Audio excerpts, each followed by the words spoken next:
Greetings! I am Dominic Bytes. Welcome to another episode of Byte Club Cinema. Today, I didn't know this, but they made a film adaptation of Don't Starve, the category that's streaming under. Yes, that's right. They've apparently it's quite old. It is called The Hunger Games. Who knew? I was unaware that this video game movie series existed. I'm of course being very facetious. This is a joke. This is a joke for legal reasons. That's a joke, as Luigi would say. Um, but no, we are watching specifically the Hunger Games prequel that came out in 2023.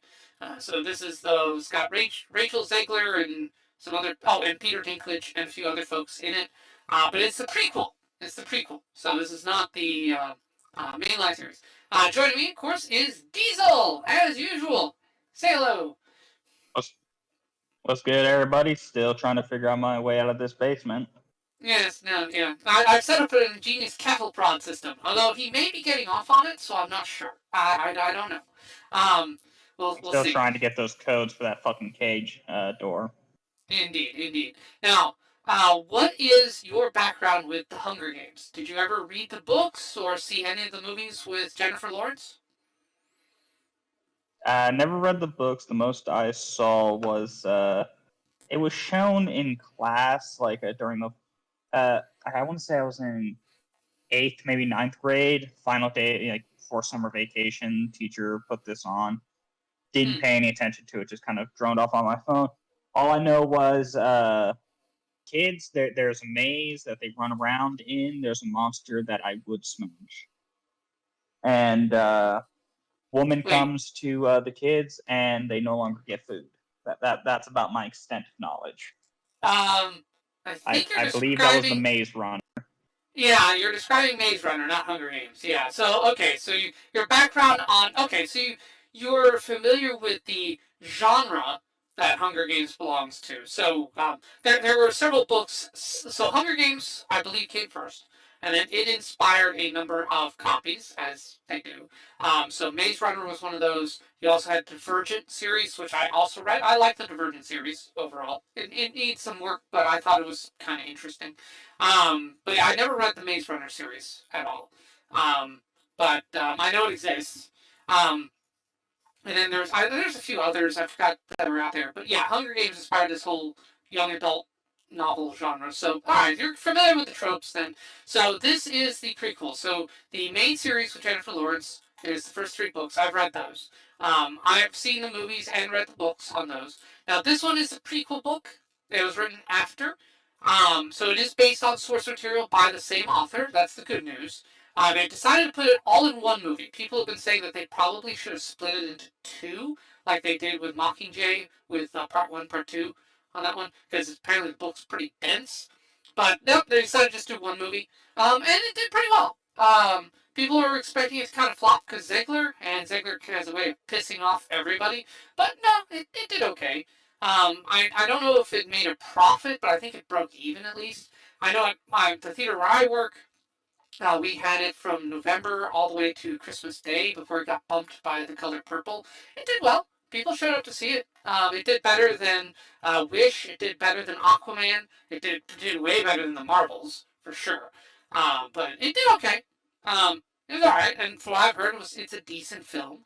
So I'm curious to see. I've not read the prequel book that this is based on, but I'm curious how the movie does, and the reason I want to bring you in, Diesel, since you haven't read the books or seen the movies, I want to know, if this was your first exposure, because this is a prequel, this is set before the main line, if this is the first thing you saw, would this interest you in going back and seeing the other 4 movies? Because that's what a prequel should do.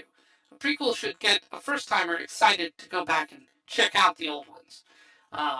So we'll see if it does that. Or if it flops horribly. Who knows? I don't know. Maybe this will be a piece of garbage. I don't know. Now, let's see. The usual caveats apply. We're not going to do too long an intro because it's a long movie, and I do have work today. But I want to sneak this in before work.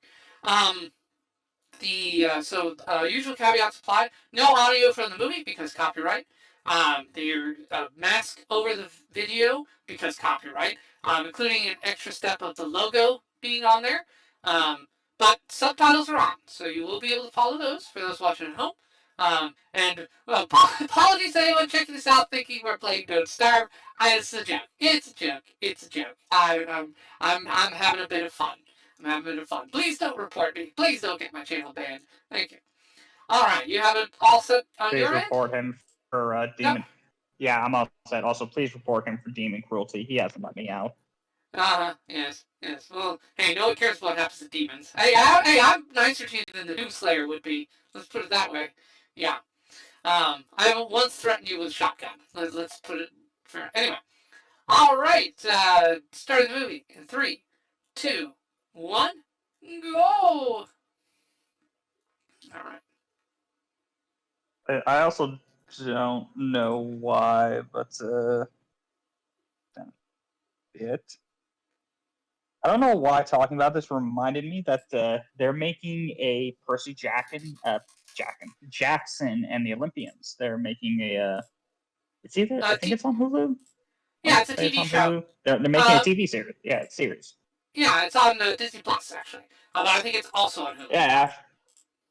Yeah, after the first two horrible adaptations and not really great adaptations of even the Greece mythos.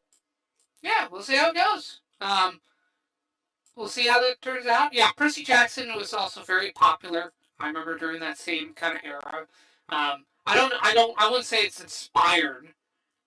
Okay, The Dark Days, 3 years before the first Hunger Games. Okay, now, Oh no, I figure that it's not inspired off this, but I don't know why, but it reminded me of that. Yeah, so the main character for this movie is Snow. Snow is president during the main series. Yeah, for your info, just so you know, so what has happened? A war happened, and this is set in North America. So this is Wars, I like post-apocalyptic. wars. Yeah, post-apocalyptic North America.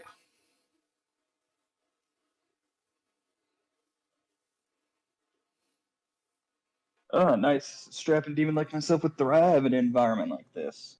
Yeah, Plenty of desperate souls will end to be damned. Yeah. Well, hey, if the only protein in front of you is another human being, and it's supposed to be that and death, you know. Well, if you're unlucky, you'll die anyways. You'll get a couple weeks, if anything.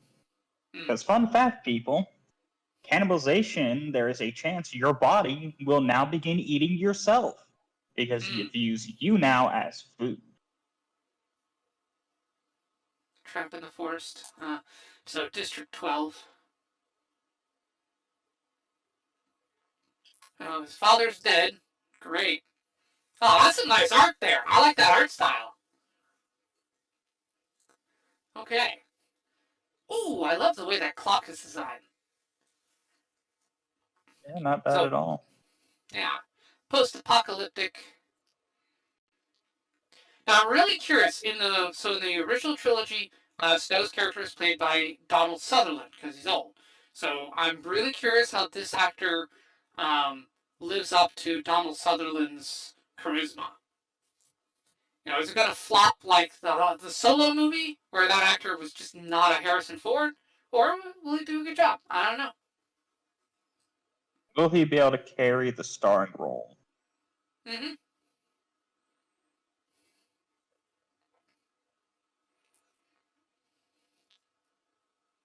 Yeah. So Panem is the new capital.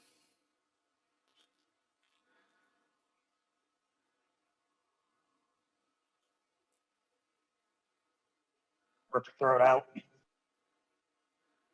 She knows too much.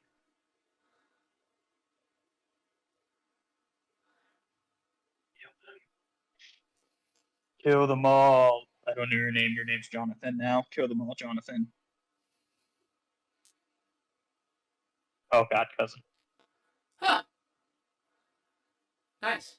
The post-apocalypse having a good good shirt. Yeah, that's hard to find.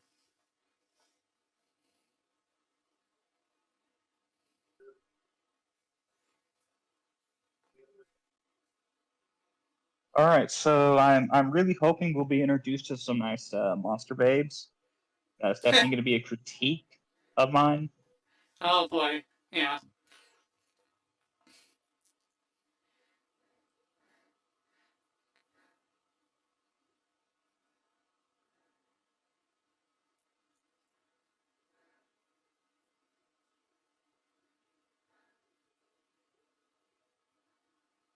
Huh. So it's okay. This is nice. So we're establishing his family, his background. I wonder how long till they're all killed.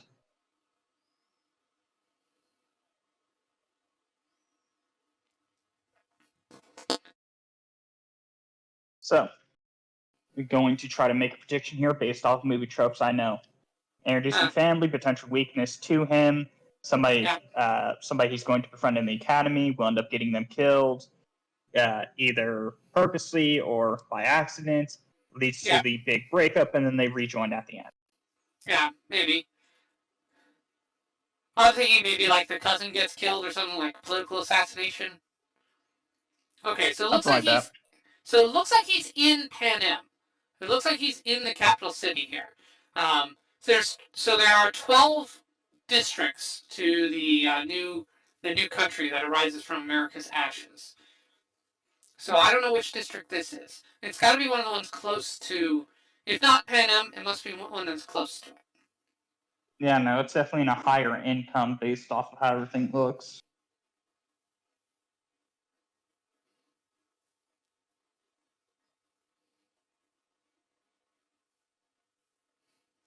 So we have this thing called the Plinth Prize. We don't know what it is.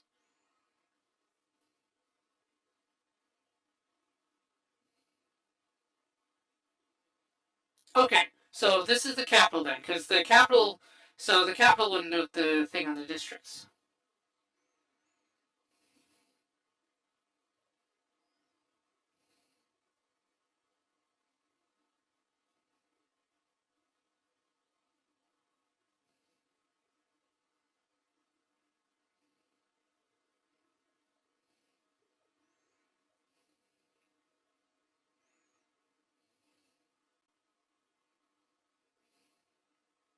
Dr. Gull, okay. Plinth.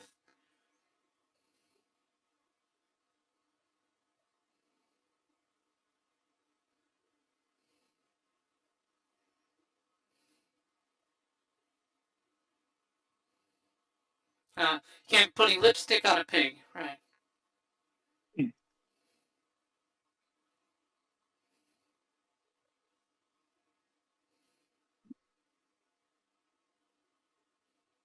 So an outsider. So, okay, so you immediately see the politics here: district versus capital.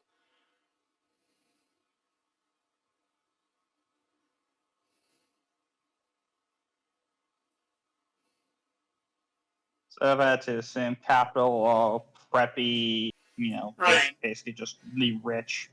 Yeah.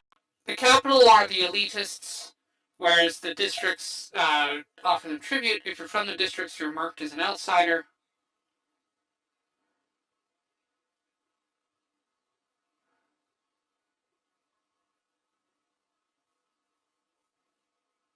Oh, okay. So, okay. Twist incoming! Alright. But that's neat. Apparently, so John. Now, I would think that Snow is probably putting on airs about, oh, I don't like him. He's district. Meh. He's probably lying.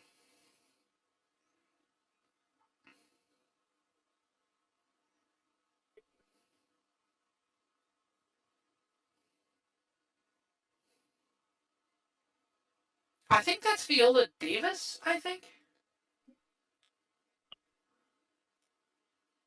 Yeah, she's kind of a nut, it seems.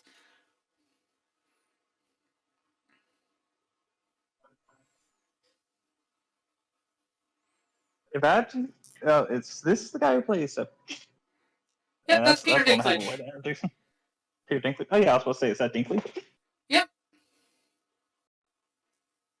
Funny enough, I know the character. I have never watched Game of Thrones. Yeah, same. It's not worth it. They bombed the ending. And I heard like all the seasons up to the end was good. I heard the reason why they bombed is because they were invited to work on a Star Wars project, so they just rushed the ending, and then I heard, those people saw that and just told them, never mind. Yeah, they ended up scrapping their own thing, yeah. Oh boy, spoilers! All of you will be sacrificed. We're putting your brains into robot bodies this year. Look, you can keep trying to put my brain into a robot, Dominic. It's not going to work. My regenerative abilities outweigh your technology. Oh, okay, so the Hunger Games are in a slump. Right, it's been 10 years, I think. Yeah.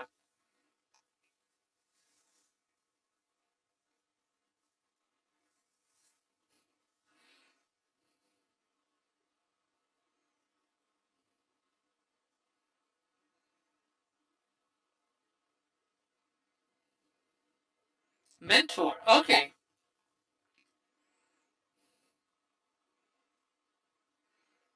Okay, so this is how the mentorship program began. Now, the reason for the Hunger Games was so you have the capital here, Panem.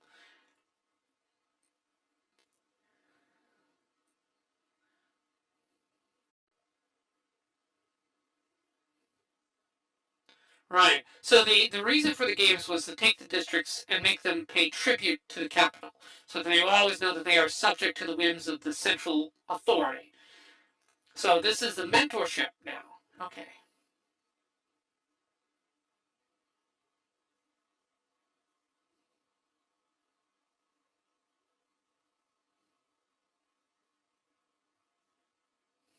So he's coming up with a twist. Let's have a mentor program.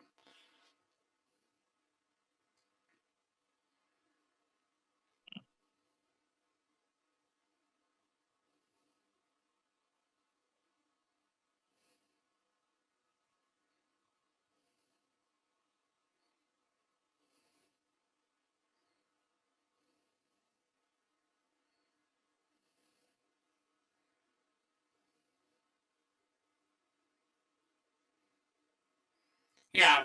So District 2 is where he's from.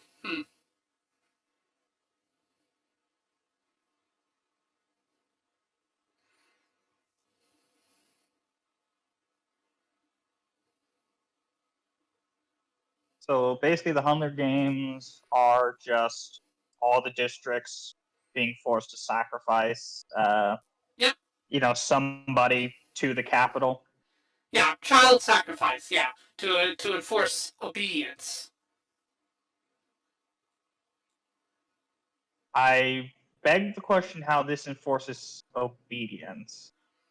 Oh, because they have to submit. It inspires terror, fear. It's like you belong to us. Um, I guess kind of works. For me, that wouldn't really inspire terror. More of they just view us as nothing but cattle. So Correct. why do we work for them? Well, it does fuel a resistance of sorts. Yeah. Fair enough, but it becomes the issue of like, what sort of power is this exerting? Is it like, well, if you don't submit somebody, we're gonna have military come and start executing people until we get, a submission? Like, my issue is with this is it's not exerting power. It's just people kind of folding into the demands of whatever the government says.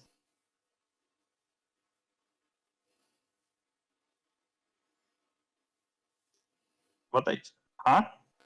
Okay, she snuck a snake in there. Hi. You have a snake down your dress.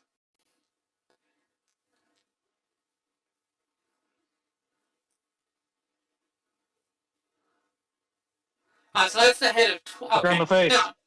Now 12. So we saw that 12 is the district where his dad died, but 12 is also, you would know this is where Katniss is from. So 12 is the outermost district. It's Appalachia, basically, just shy of the East Coast.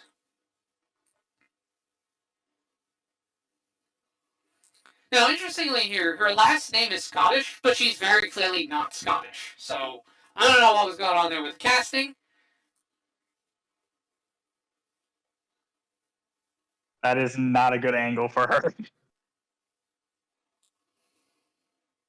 I'm not like meaning to really demean a person's look, but she kind of looks like a sloth with the far apart eyes.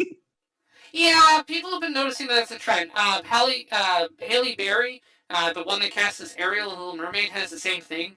Yeah, there's a name for the condition where the eyes are too far apart, and apparently there's like 3 or 4 actresses who have been being pushed in the media right now who have it, and no one knows why far apart eyes are in fashion in Hollywood.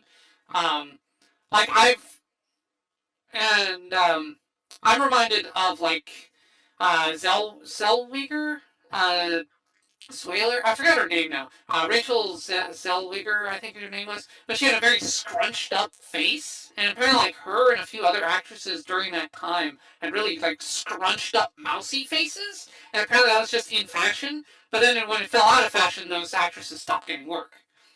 So I'm guessing just right now, far apart eyes are in style. I don't know. Who knows how Hollywood determines its I'd tastes? say the reason why is due to the fact of it's not normal, therefore eyes tend to be more on them. I'm not meaning this is the demeaning way, but this is the most like the best way of a comparison, like a freak show. You go Yeah, there and you see something abnormal, and like it's weird, but you can't look away because right. to a degree it's somewhat interesting. Yeah, it stands out as different. Yeah, so Hollywood just is attracted to the different and the weird. Yeah, that makes sense. No, okay. Now, good Abnormal character keeps moment. eyes on the screen. Yeah, no, good character moment there for Lucy. It shows she is defiant. She's not broken. She's not bowed. As you said, she's aware the system is rigged, and she's totally fine with uh, giving it the middle finger. So Which I understand. I'd have to read the books to understand, but for a prequel showing like these have existence stuff, I'm not feeling the power the Capitol holds. okay, no, that's fair. This, Um, yeah, no, because to me it just feels like the people are nothing but like spineless cowards that would have no issue snapping their firstborn's neck if somebody asked them to. I gotta mute real quick. Gotta deal with the call. okay, so we saw, okay, so the girl Lucy is the songbird, and we show that she's the snake, so you got your title drop there. But yeah, the snows used to be on top, but they lost everything.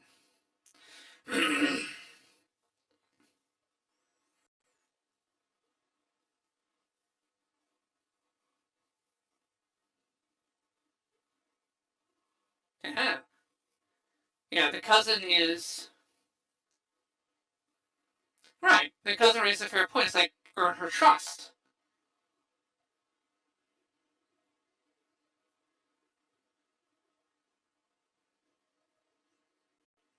Right, the cousin Also, is teach. so I remember them saying also sorry, but Yeah, sure. I guess the person you're mentoring is also a reflection of you. So I'm assuming these people can potentially get into positions in the Capitol if their trainee does well enough in the games.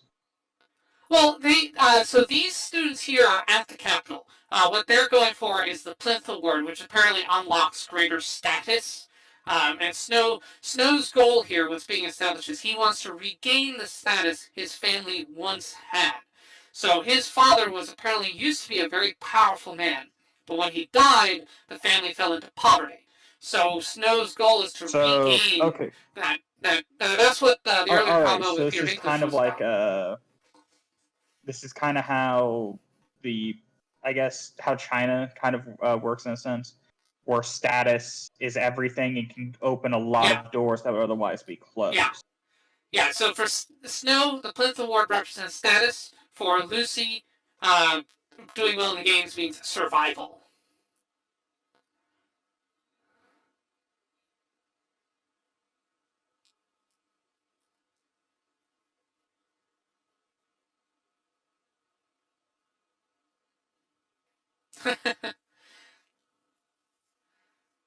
Interesting. She's testing snow.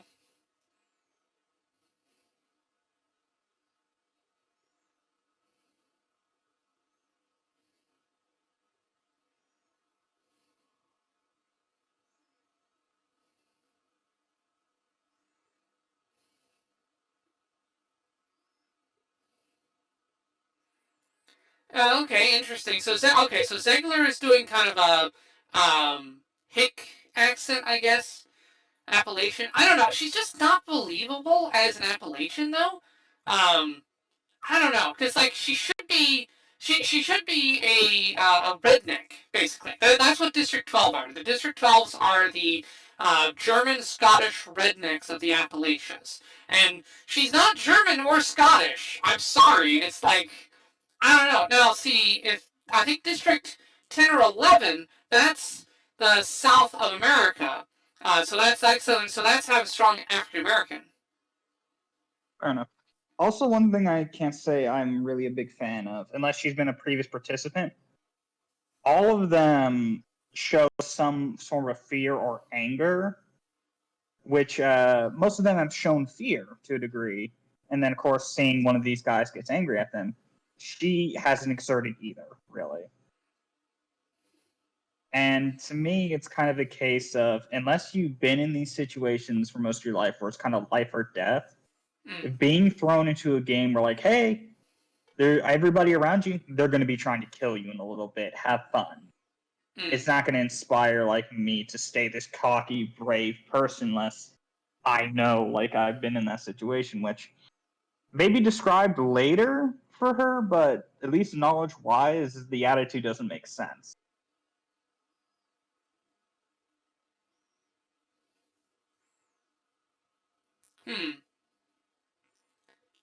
Oh, okay. So he's taking the role of the journalist. Okay. We saw this kind of role played out in the original ones too, so he's taking that over. Oh, that's okay. That's cool. I like him in there.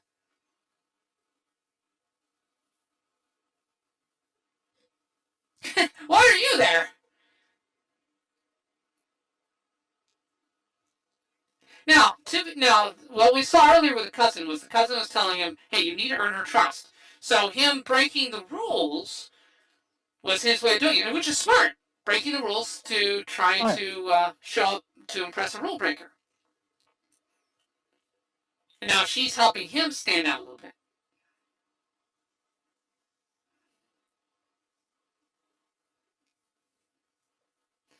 Yeah, I think that on the male actress part, like I said, I'm terrible with names. I don't know the male actor's name either. He's this is the first time I've seen him. Yeah, but the character wise, I understand why he's doing all this. It definitely wants to be on his trainee's good side. That way he can make her do the best performance, get the best training. Basically, he's doing her best to make her as cooperative as possible to make sure the highest chance of success. Right.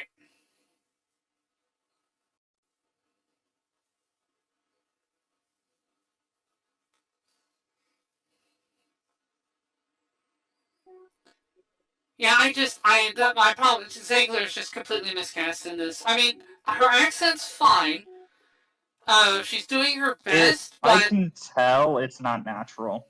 Yeah, me too. I mean, I don't know, just very miscast here. Due to the way, like, some of the way she sounds, the accent, to at least the way it sounds to me, it could be my audio, but the accent kind of sounds like it goes on and off. She'll go from, like, talking without an accent, like when she's whispering and stuff, to then now, oh, I'm speaking in a, southern accent. That's not how accents work. You speak with them the entire time. Yeah, no, I agree. She's doing. So she's trying to bring some. So she has the mind of an entertainer. We see this with how she's working the media. She's a singer, so she's used to a crowd. She's used to playing to one. She has a natural charisma.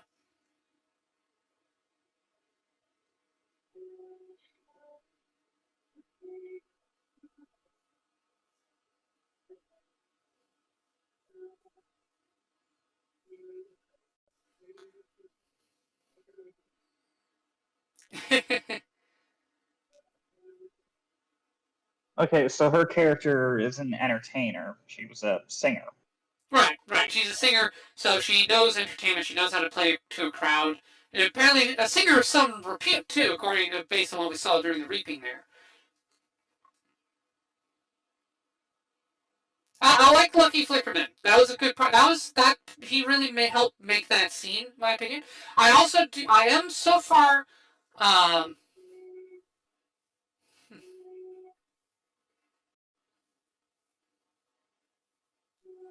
you endangered yourself.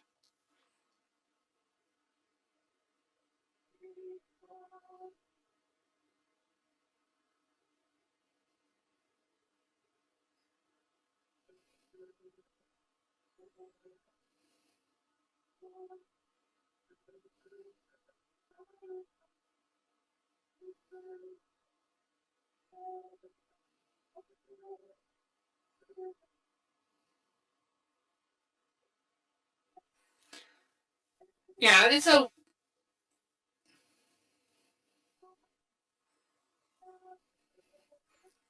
she's the current president. Man, she is one messed up little critter.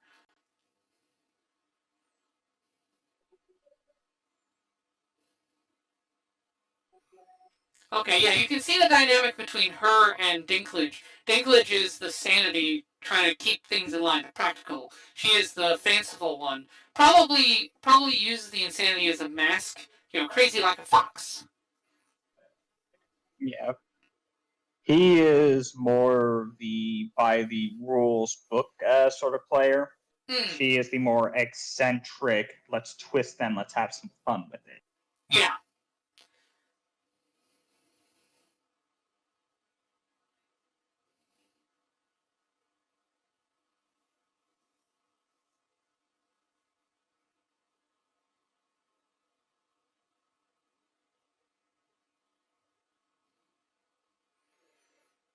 Now this kind of debate that would happen in 10. I just debate whether if he has these views, why would they even let him in? I mean, I guess because it's father's money, but still.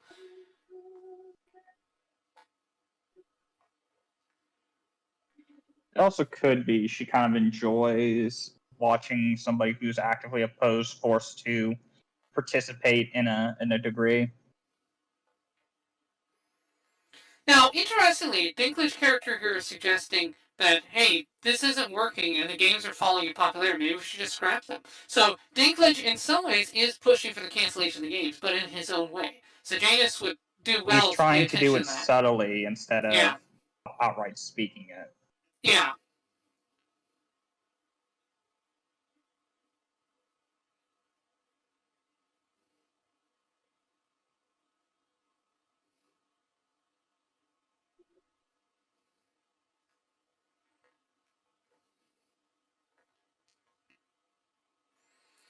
Placing bets. Yeah. Oh, okay, so the betting system didn't exist at this point. That would make. But more or less, it seems like it was kind of like, here are the contenders. Let's see which one survives instead of showing you who they really are, trying to get you invested in hoping one of them makes it out. It was missing the entertainment. Right, and that's okay. Yeah, that makes sense.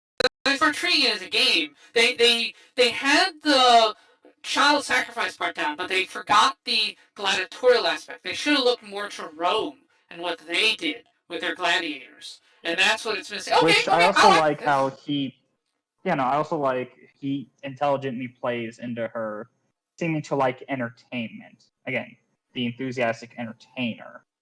And he plays into, we can make this more entertaining so more people watch, and that's how he bent it to, assist himself. Yeah. Snow is playing both sides here. He's trying to appear to be a humanitarian while being a wannabe tyrant to reclaim that glory.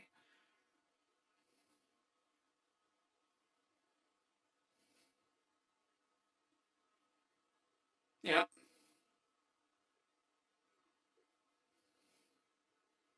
If you don't like it, do something. Don't just talk, do something. Yep. No, Snow's got a point. It's like, yeah, Snow it'd is be interesting. The contrast between Sejanus and Snow here is actually really interesting, and I really like the interplay between these two. I mean, again, Sejanus, I don't know. I think some of the speeches he's making are out of place. I don't think that would be the appropriate time for it.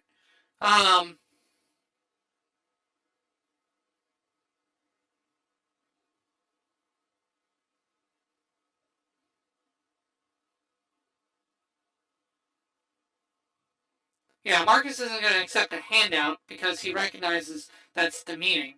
And he also didn't get to know Marcus, so. Whereas she will trust Snow because Snow actually put some skin in the game there.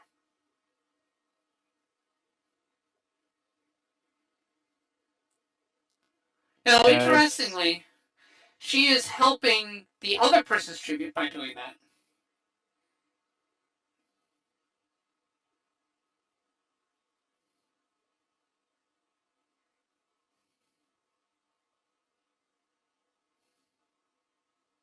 So, good man. Oh.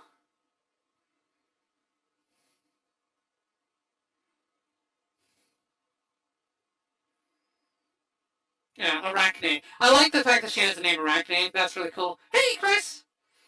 Yeah, so we're watching Don't Starve the movie, aka The Hunger Games. Yeah, you have a sub? Navda gave you a sub? Gave you a sub a bit ago, yeah. I've got 73 subs thanks to Navda. Navda was great. Nice. So these things so Snow is the one who created that. Okay. Yeah, so my perspective is like seeing where the origin of certain aspects of the games are from. I find it fascinating.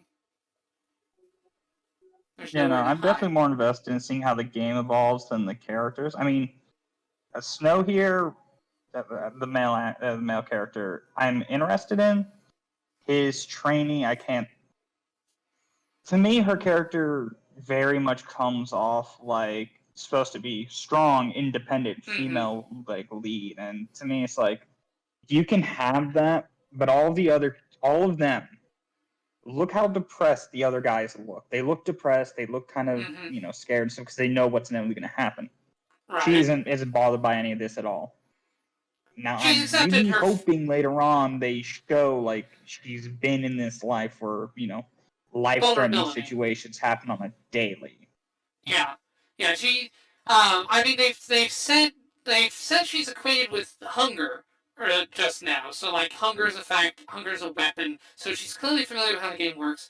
I think she's past depression and towards acceptance. I think that's the thing. She's accepted that I am going to die. She's intent on going out with style, essentially. Hence the dress, hence the skirt and all that. So it is a character moment, how she dressed and how she's acting here, how she's accepting it. The others are still setting in. Fair enough.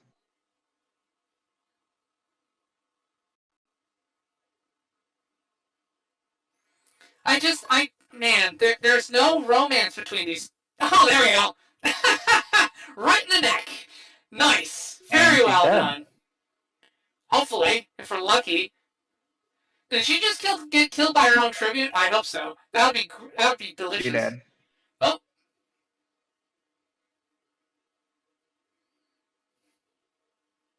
They killed her tribute, so yeah, no, she's dead.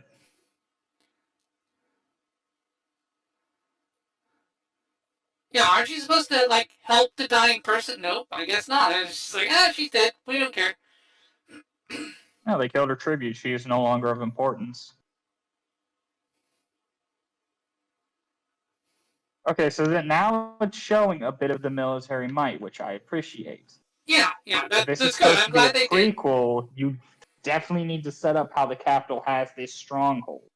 Mm-hmm. Like, their power needs to be exerted as to why people would, be willing to give up their kid.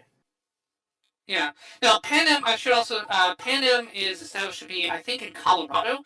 So Colorado was spared the ravages of the war, and that's why they are the capital, because they had enough of the might. They had nukes left over that they could leverage against the other countries.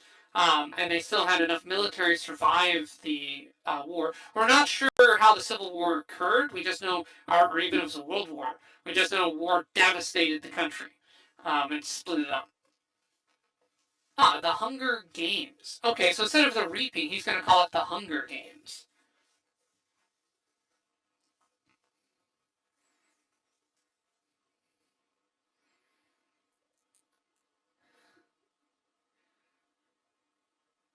Now, I do like I said, Dinklage's character is a lot more nuanced than I thought. He's not just some evil mastermind. He does think, oh, these games are old. Like, why do we need to keep them going? Like, let's just try something else.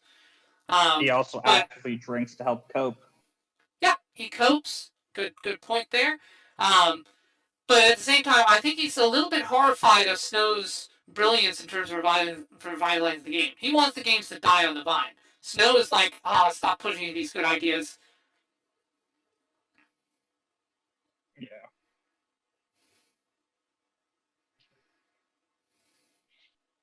Yeah, no. Dinklage was going to play smart, let the games die off on their own because he doesn't have enough political sway to actually start making some headway.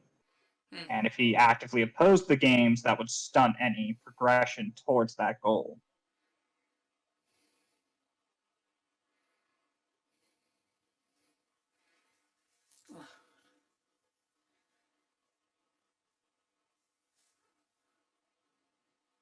Oh, jeez. Yeah, this guy, yeah, he's the killer. He's the one who actually murdered the Peacekeeper, understandably.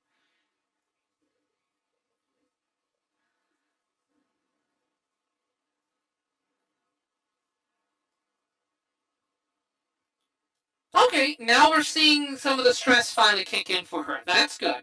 I think seeing one of the others die and one of the other, like, one of his classmates die and one of the other tributes die, finally, like, brought the fact that you're gonna die. I think that drove it home. I think she was actually in the denial stage. I think it also sets into her that they really aren't so different. That the Yeah. Capitol's more than willing to let their tutors die as well. Yeah, and that was also very interesting character. Yeah, they didn't help the student who got stabbed in the neck. They did not care. It's like, oh, dead student, we don't care. Dude, like, yeah, the capital kids are just as much wheat in the thing. They're not important, and you can believe that given how loony their president is. Yeah, which I definitely probably could have posted some ideas to him to make the games a lot more fun. Why not take some mutant monsters and throw them in there as bonus points? Get really good gear to kill them. Yeah, you're all about the monsters. Sadly, I don't think that tech exists yet in this point in the universe. We do get mutant monsters in the Jennifer Lawrence series, I think, on a limited basis. But, Yeah, there no, you but go. I don't only mean that in the sense of my kinks, but monsters definitely would increase Here we go. viewership. All right, I'm wrong. Look, we got all kinds of mutant monsters right here. Okay. So I guess the president's a mad scientist. Cool. All right. Yeah, I think Viola Davis is the president here. I want to say in the comments below. Correct Oh, me if I'm wrong. that's a thing full of snakes. Wow. Okay.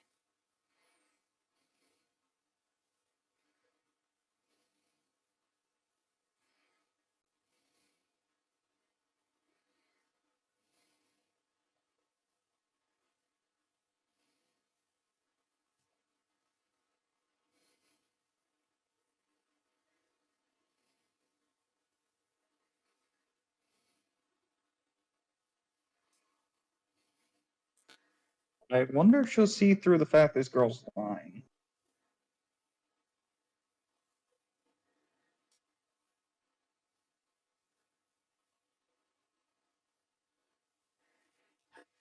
Oh dear. Yeah.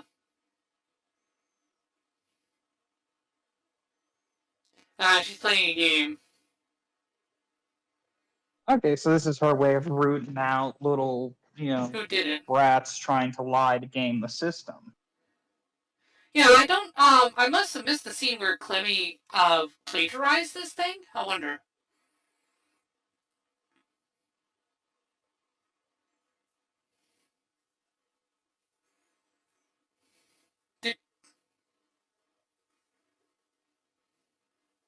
The fact she's hesitating is going to make those snakes bite. Yeah, yeah. You have to give off confidence. They will react to fear.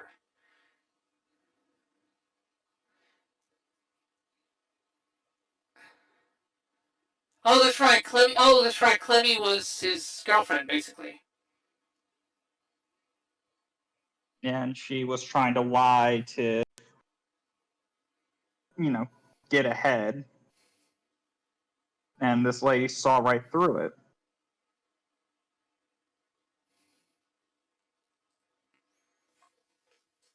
Yeah.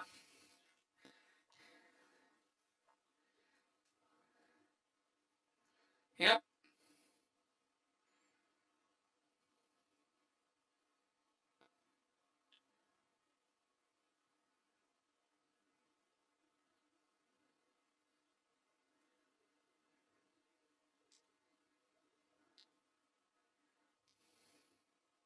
So she's implementing venomous Yeah. snakes. Okay. Which I Yeah, will she admit, experiments. those are very beautiful snakes. I agree. I agree. Yeah. It shows it all again. It shows the president. Yeah, crazy like a fox. She's not above sacrificing the powerful for spectacle. In this case, or rooting out like, oh, you're lying. I don't like you. Yeah, she's definitely unhinged, probably as a consequence of the war. Um, but we are also seeing like, yeah, Snow's recommendations are going to be implemented. Um, the Yeah, the president's character is odd because it's like, all right, if you're willing to piss off powerful people like that, how are you maintaining power? Like, you would probably inspire people to, like, overthrow you within the capital if you kept doing that. But she must have some kind of uh, coverage. She must have some kind of leverage over the others. Well, it's the case like we Politics. saw with her, one, that's his girlfriend. Two, she immediately was like, now, we wouldn't want her mother finding out about this, would we? Kind of Yeah, hinting that but she may just kill her mother as well. yeah, maybe. Oh man, who knows? Basically, she's doing very subtle hints that bad things will come if you say a word. She's very good at that subtle pressure instead of outright telling you. Oh yeah, by the way, if this happens, I'm going to kill them. She's even ambiguous enough to where you aren't sure what she'll do, but you can sense it's not good.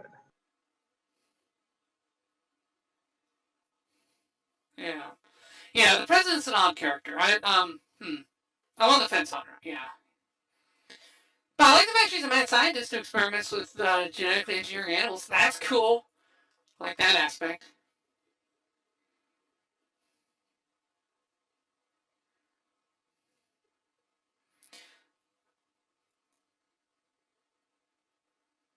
Oh, okay. Oh god, who opened Pandora's box? Okay, rebellion then. It's either that or it's an interesting way of weeding out some of the weak Yeah, for more entertaining. yeah.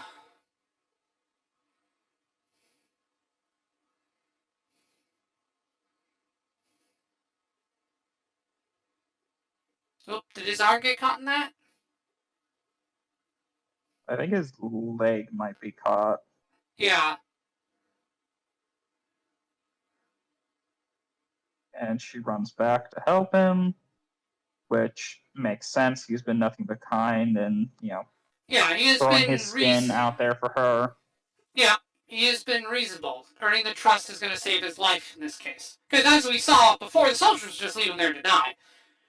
They will not lift a finger.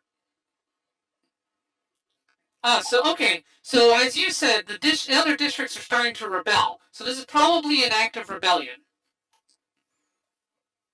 Which I thought would have happened a lot sooner.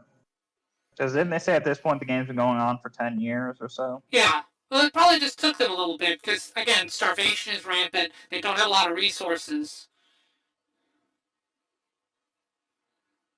Fair enough. Yeah.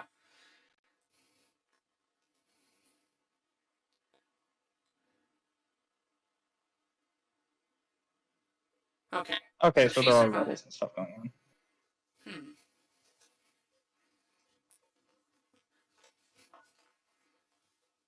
Yeah, take out the Now, the one thing I question, all of those people were in military garbs. Now, they could be rebels in disguise, or was this the lady planning, disguise that's it as a rebel attack yeah. It's to yeah. potentially make a better arena? Yeah. That is entirely possible. That is entirely possible the president did this herself. That she's creating the rebels.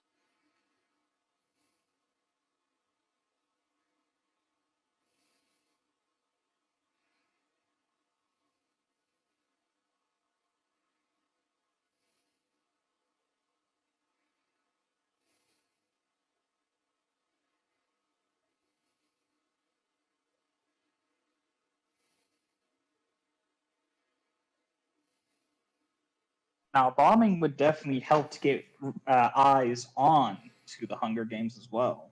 Yeah. Well, true. People would be wondering what is going on, what's happening. Yeah. So here they have the little tie-in shows.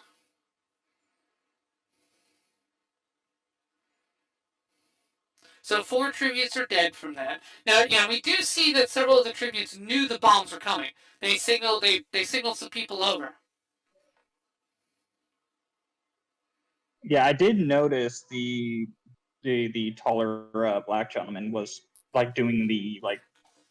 Yeah, stay It close to looked me. like he had a tick for a second, but then it was just like, okay, he's doing a signal. Yeah, exactly. Donations. Okay, so she's getting donations and things like that. Neat.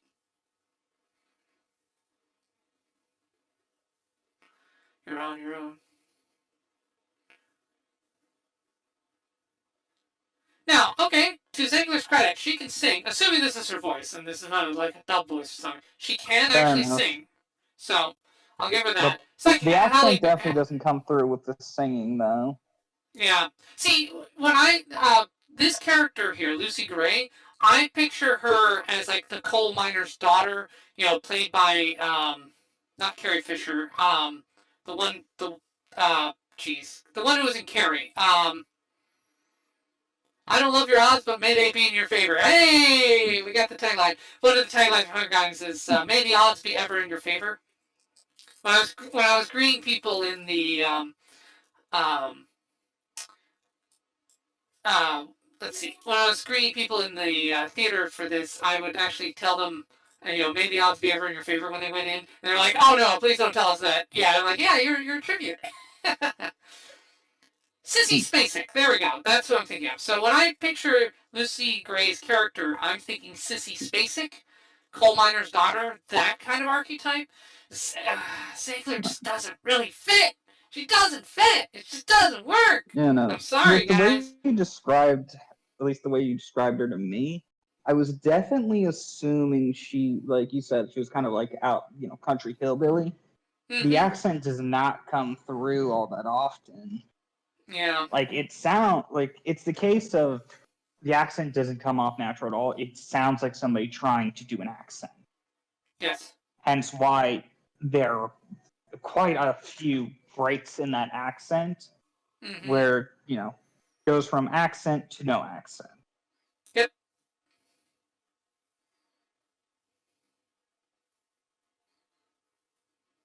Hey, it's getting her some drugs. Oh.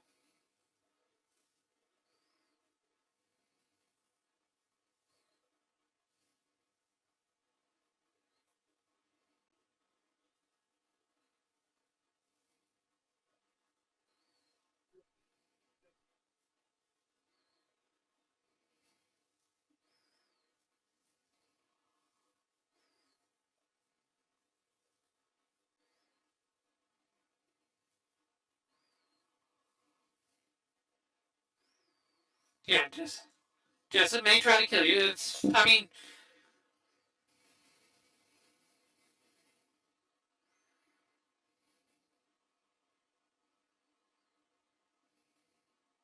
Yeah. Now, so this is actually Snow is an honorable enough man to understand a life debt. He owes her a life debt. That's good character moment. Before he was doing this just for fun, then she saved his life, and he's like, okay.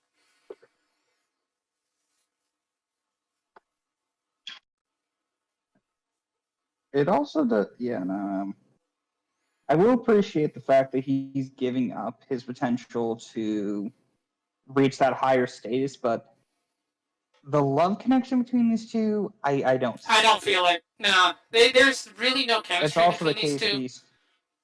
It also doesn't help there are not a lot of scenes together. No. Yeah, no, Like I I get the whole "you saved my life" thing a bit, but that doesn't necessarily mean oh, you saved my life. I must love you forever now.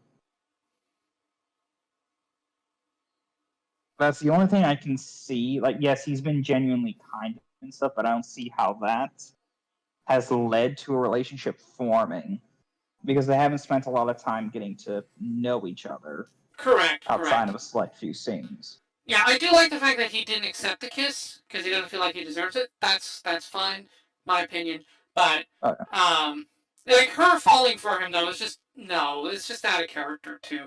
But also Zegler is not selling this to me. Like there was better chemistry between him and the Asian girl than there was between these two. Just actress wise, Zegler is very not romantic here. Like there's just no romantic vibe coming out from her because it's so fake.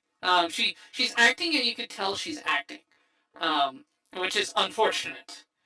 He's doing a good job though. I don't really have any criticisms of his performance so far. He's pretty good. He's very solid. I like him. He's got a good stage presence. I kind of want to see him in other movies. Yeah. Zegler, the character has also been very nice and such. Yeah, no, it's just his character has been really nice. As for her character, it's very spotty for me. Yeah. Well, there are scenes where it's like, oh yeah, no, that makes sense. I like that she's doing this, and there are other like, why are you doing this? What's the purpose? Yeah. I like the 1950s vibe, very Fallout-esque here with these monitors. I like that. Very Atom Punk. I mean, you can see the Hunger Games happening in the Fallout universe. It would fit in neatly. Yeah. I also do like how he had enough insight into how these games work to tell her, don't trust anybody. And she's like, well, why not? It's just like, well, once you get in there, it's every man for himself. Yep. You don't know if that person's just going to kill you, so there's one less person for them to worry about. Yeah, and it makes sense.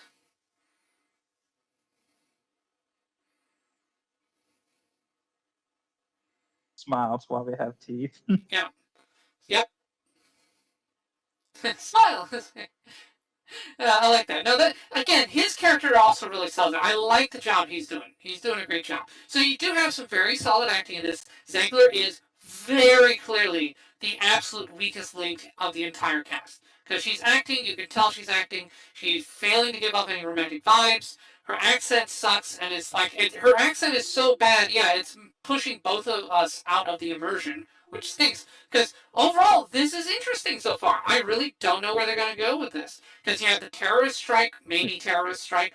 There's some intrigue here. They're very clearly setting up some really good intrigue, and I like that.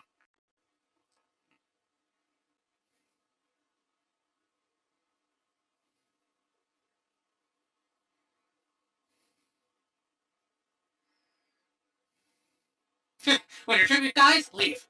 We don't want you.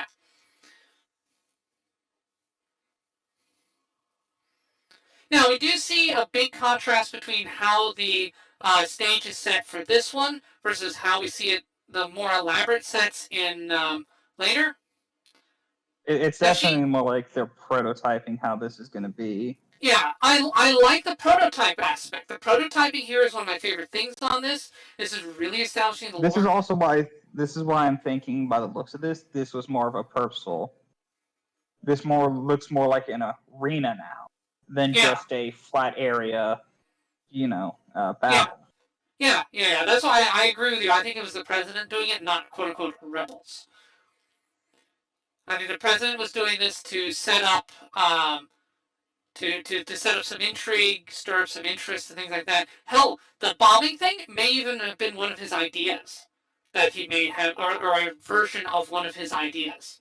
on how to spice up the games. Like, make the arena, like maybe he proposed, make the arena more dynamic. And so her solution was, well, then I'll just do a rebel bombing. Boom, there we go. That makes it more dynamic. What do you think of that idea? So I noticed they tied up. So they tied up his tribute. Yeah. I'm guessing that's He's because there. he's been so opposed to the games.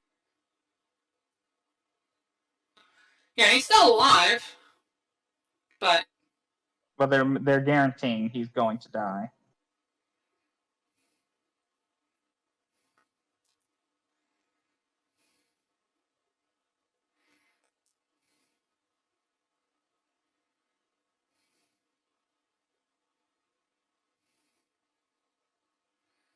run.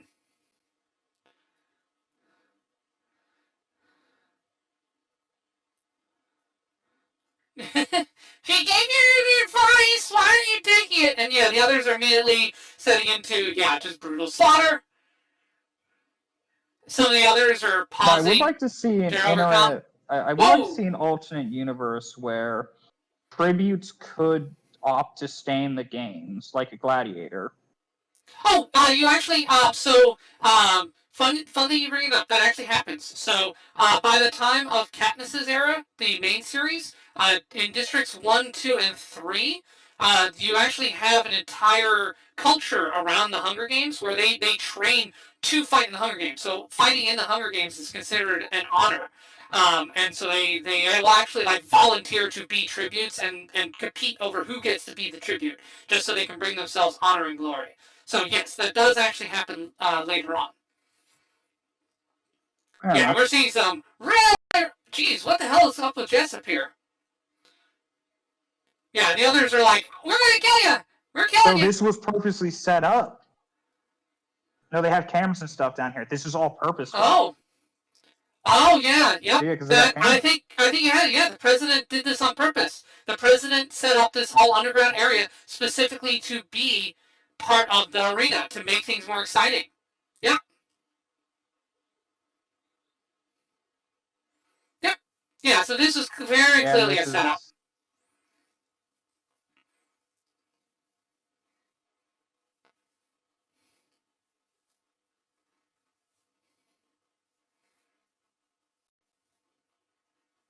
Oh, okay. Yep. Hey, you're vulnerable. You're gonna die. Yep.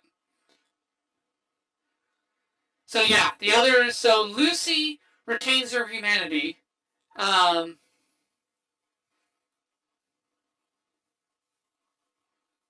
also do like how some of the kids devolve into sort of war bands. Yeah, Lord of the Flies. Like, well, we kill the others, then we kill each other. Yeah, we saw this earlier. So that's what they were doing back in the arena. They were all talking, like, okay, we stick together, and then we're going to slaughter the others. And that's another thing we see also in Katniss's time.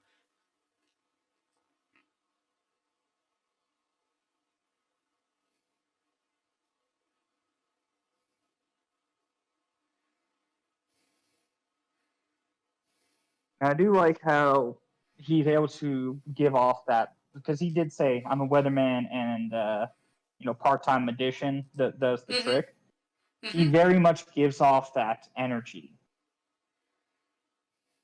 So he's also good at giving off that weatherman energy.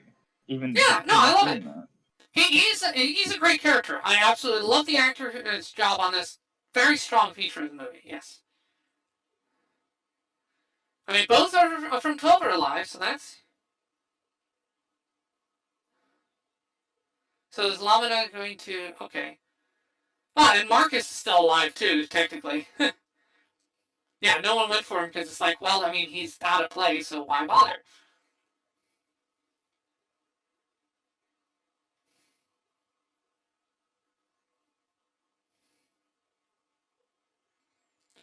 No, I forgot. Was Lamina from the same district as Marcus? I don't remember.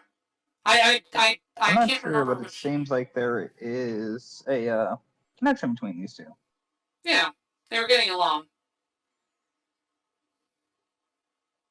Is he gonna ask her to kill him? I think he did ask, like, kill me. Yeah.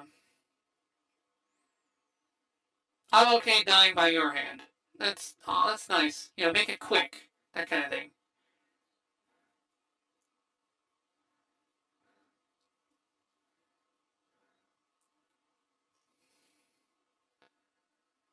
Okay, and she gets donations out of it too. Well, they did do the betting aspect. Yeah. I like how he's making weather puns here. And now the weather. Very, uh, very, yeah, very Welcome to Night Vale-esque. It's like, and now the weather. Look, kids murdering each other.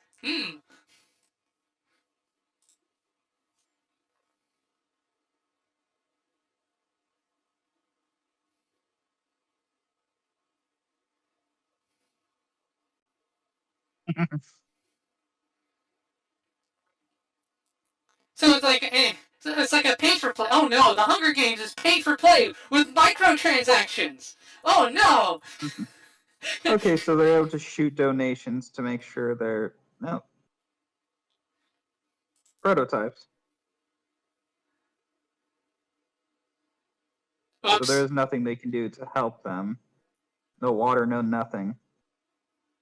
Oops. The drones malfunctioned. Whoopsie. Okay, well, we need to go back to beta. Okay.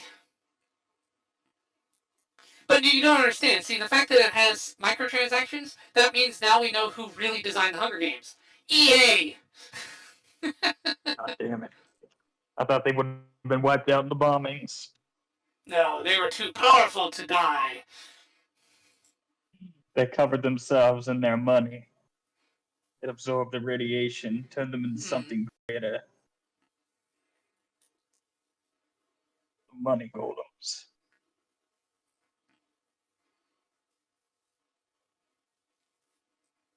I want her to live. Okay.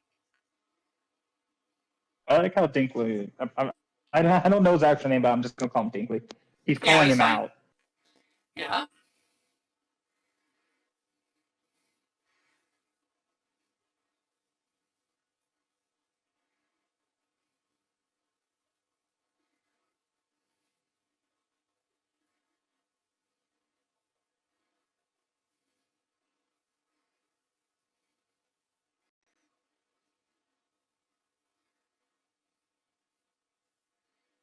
Yeah, he's calling him out for his contradictory behavior and like how he seems to care about her, though you push to keep the games alive.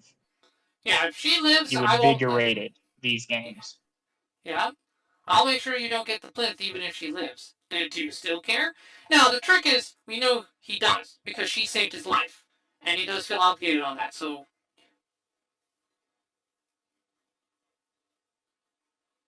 Indeed, he does, but Dinkley doesn't know that. As he views this kid as, you're just using her to get this prize. You invigorated the games, and now you're showing sympathy. No! Back it up. You know what he has? He's got rabies. Because notice how he reacts to the water? He's got hydrophobia. Once it hits that stage, you're dead. Rabies is fatal once you hit the hydrophobia stage.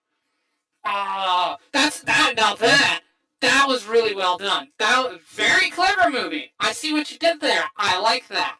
That was really good.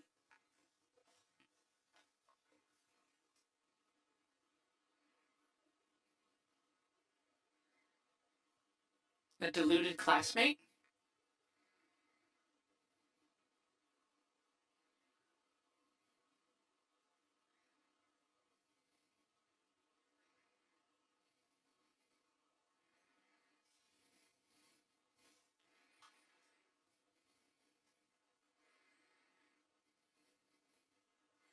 Oh.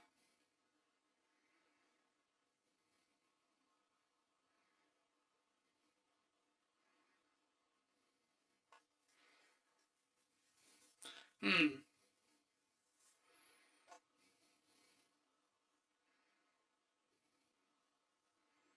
Oh, I see.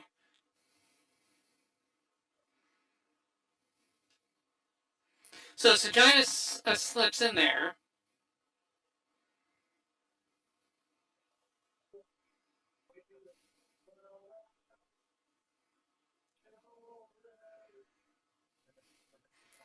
It's interesting how it's interesting how both Dinklage and her are using the plinth prize to manipulate him. Yeah, no one's no, watching because, like you because said, nighttime. status is power. Yeah, and also, yeah, they don't want to send in the peacekeepers because if they do that, it looks like they lost control. That's reasonable. So she does have some grasp That's also if of the appearance. peacekeepers don't. She also Yeah. said, and have them bolt like rabbits, Right, implying that the peacekeepers may not go through with it because they have nothing to gain. right. The question is, though, can he get back out after he's in? This could be a trick as well to lure him into the game and eliminate him. Because Dinklage seems like the type who just wants him dead to a degree. Because like this kid is like Fair Dinklage enough, is identified. but This kid is dangerous. He's innovating the games. Dinklage didn't want the games innovated, as far as we can tell. Dinklage didn't want it, but the president liked it. Mm-hmm. So it becomes a case. President overrules Dinklage. Yes. Very So much. Dinklage has to play smart. So he may have helped that other student get in there, knowing that she'd go after this kid. Yes. After all, he has the most to gain out of this. I agree. I think Dinklage probably set this up.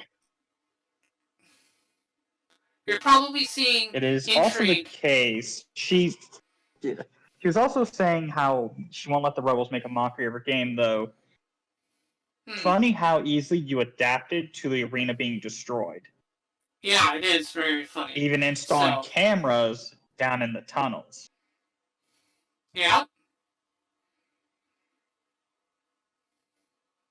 Yeah, I'm pretty sure the president's lying to him. He's being used. He's being played by both of these.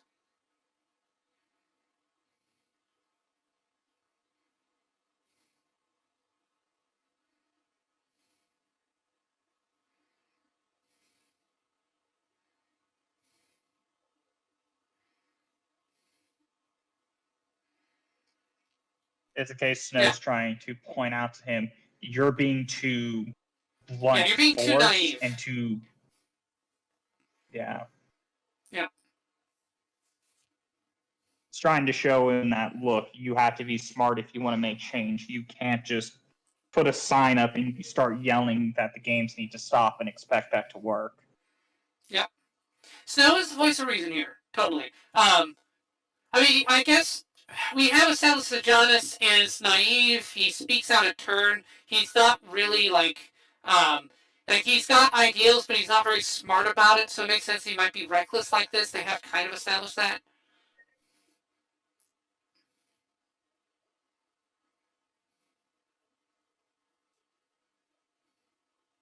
And Snow's kicking the shit out of that kid. Yeah, well, I mean, he's healthy. We saw that he has muscles. He's not starved. He's not suffering. And he just killed the kid. Yep, enjoy the show. All right. Well, yeah, I mean, that is a normal response. Someone trying to sing a sword at you, trying to kill you. Yeah. To follow it up with bloodlust, yes. Fair enough.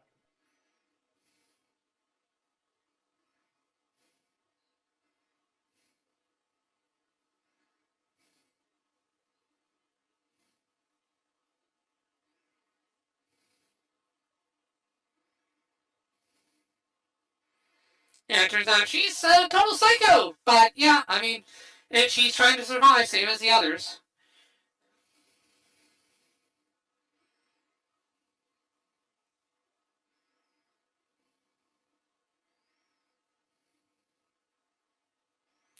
Yeah, you picked a great time to be sorry, dude. But, yeah, his impracticality is going to get him killed.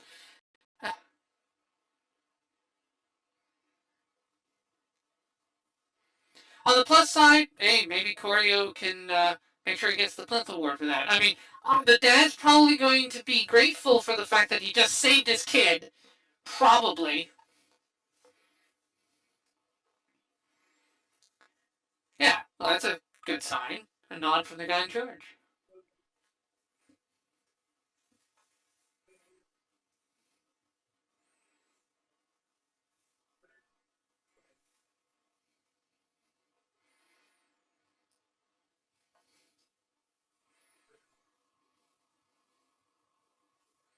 I'm still trying to wrap my head around her character, though. Like, she has enough savvy. Like, they clearly show her moments of savvy.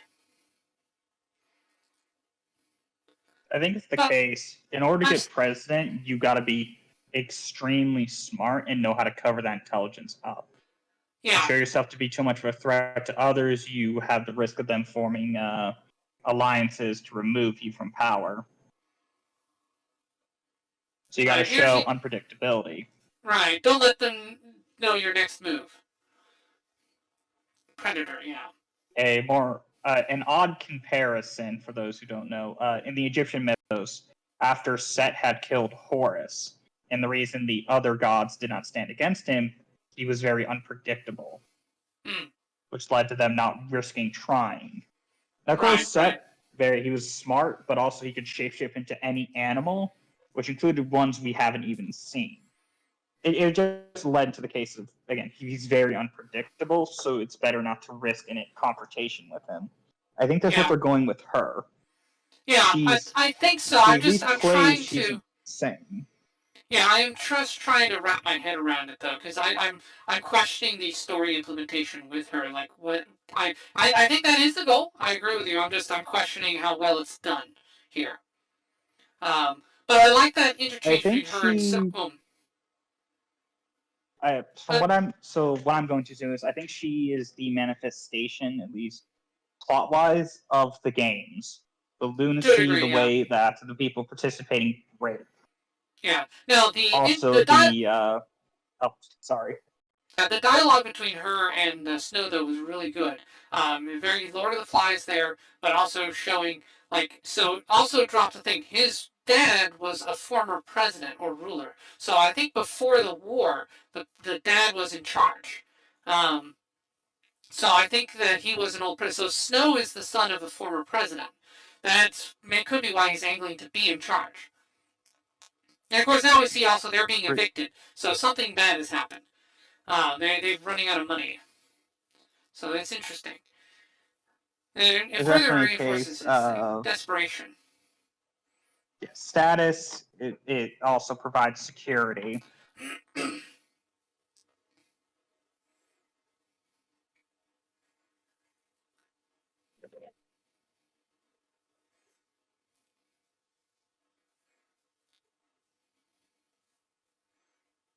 Right.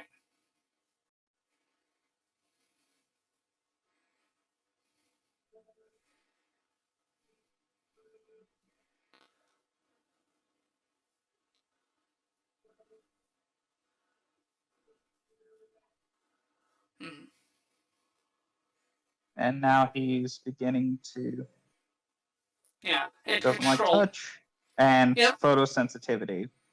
Yep, rabies. Yeah, okay, I really like how there's the phobia at the mouth. Okay. Not only that, loss of motor functions, and again, very agitated in the light. The agitation didn't kick in while the lights, until the lights came on to him. Agitation didn't kick in. Yep. So, bat, rabies, yeah. Oh, there we go. No, the movie did a great job portraying the rabies symptoms. That was a really good thing. Yeah, hydrophobia alongside of photosensitivity, which is why animals with rabies are extremely aggressive because they're in constant pain. Now, you see also that his classmate there is nice enough to help Lucy. She recognizes that Jessup is dead because rabies, but willing to help Lucy. So that's nice of her. That's a good character moment for that student there. Oh yeah.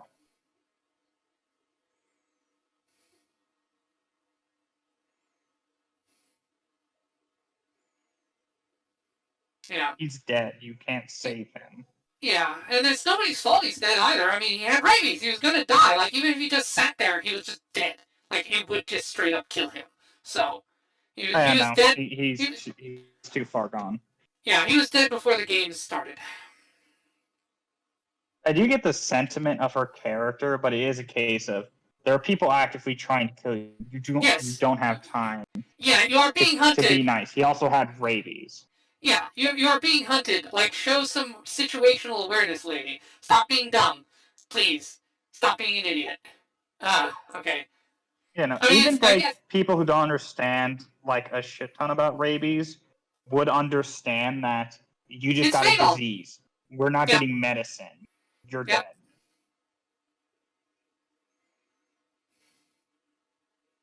Okay. Alright, she's cornered. She's cornered because she was an idiot.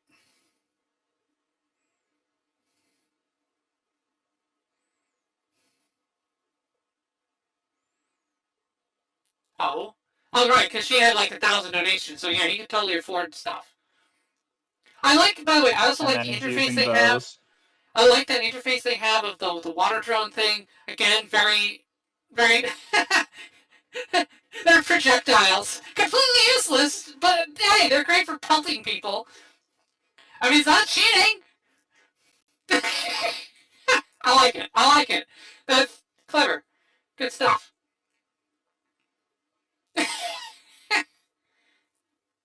Why How did does he go anyone? for the water instead of a weapon? I don't think you can send a weapon. Oh wait. Oh, you mean her? Yeah. Well, no, I'm meaning in the sense of everybody's unconscious. They Yeah. Why actively wouldn't you just grab a were going weapon? to kill you. Yeah. Yeah. Disarm them. That would have been nice. Yeah. Well, not only Ah. that, just kill them while they're down. Yeah. Well, she's Like not. her character. She's not bloodlusted, which she should be. But yeah. No, she should be, but you got to think about it logically. Yeah. I know. What are you going No, to I do? would kill. Sing them down? They're actively like, we're going to kill you regardless.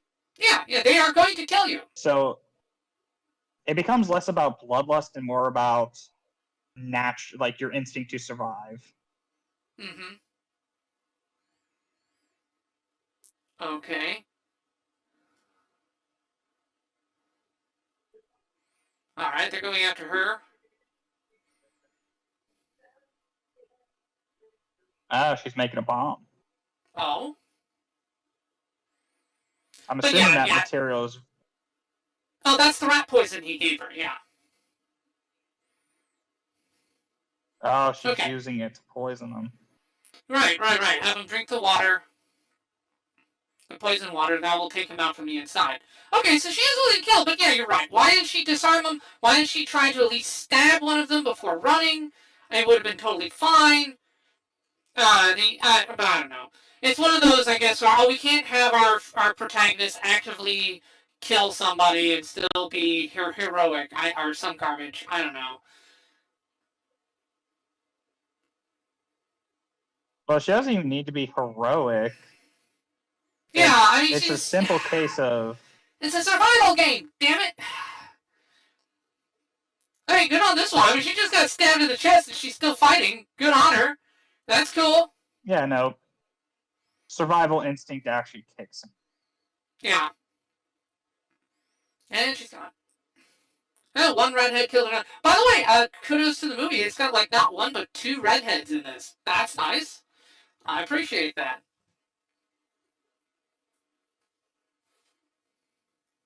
Yeah. Yeah, no. Definitely the issue I'm having with her character is they try to portray her as intelligent, yet she's stupid. Yeah. She does dumb things like this. I don't know how much of it is the source material and how much is the movie version. I don't know. I mean, it's possible. I know definitely for the case for me. Oh, everybody's knocked down. They drop their weapons. I'm not going to grab a water bottle and then go hide in a crevice. Yeah. Give me one of their axes. I'm going to try to off some of them so I have a better chance of at least taking the ones that get up on. Yeah, like axe plus throat equals. You can probably kill at least two of them before they get back up.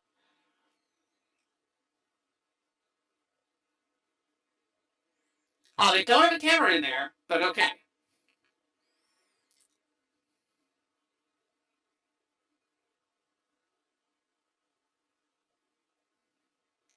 Oh, infighting.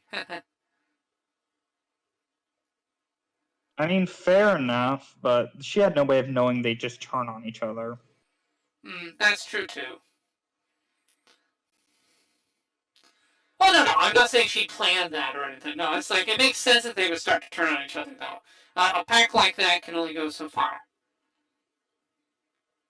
Definitely fair enough. Just, again, her character has not been intelligent about any of this. I agree. That one I think that's less Zegler's problem. That's just the source material. Did she actually do that in the source material?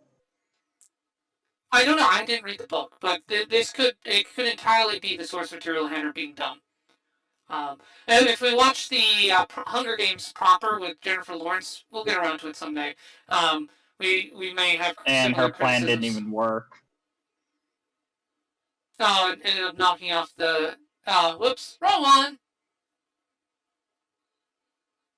So your plan didn't work, and now you don't even have a weapon to defend yourself. Good job. Yeah, well, And she now didn't they're use going to all of know that water's... was poison, so now they'll be able to see it coming. Yeah, they know not to trust water that's just lying around. Congrats. Now she has TB, so maybe they'll say it as just she's dead because of TB. Who knows?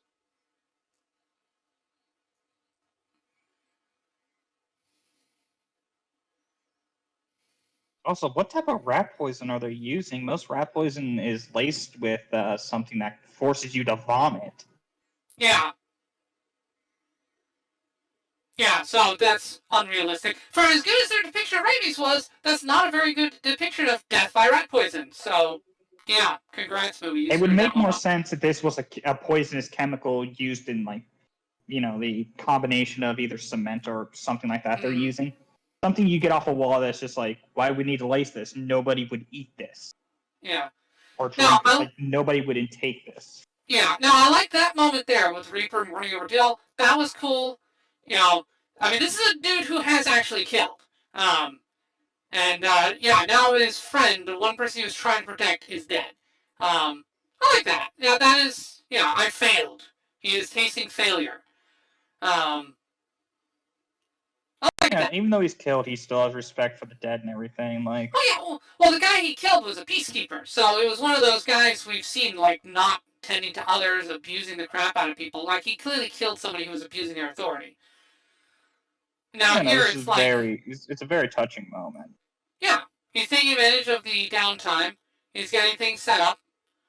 It's like, well, I failed in my duty. I'm just going to get this done, going to tidy up, I'm going to go down swinging, probably. Because screw you, government, you put me in this, and I hate you. And he tore down their flag to cover the bodies. Yep. If you tear down that flag, that's the same as declaring war on the world government! Usopp, shoot down that flag! Yeah, very One Piece moment there. I like that. I like it. I like it. It's him giving the middle finger to the viewers because he knows they're watching.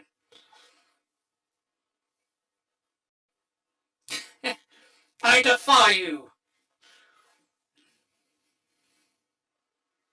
Oh. Yeah, look how she goes from loony and funny around everybody else. You know, people she knows she can keep hush-hush to this very serious and demanding presence.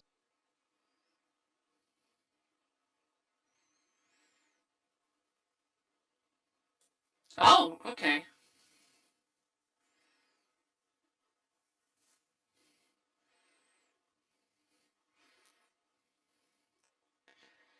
Oh no, she's the game. She's not the president. She's the game maker.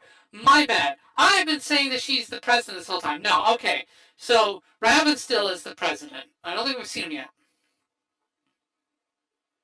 Fair enough, but she's very witty and definitely knows when to play up certain aspects. Mm-hmm. Yeah. I need a drink. That was scary. Also, is he? I guess he's supposed to be wearing a kilt. I guess I don't know.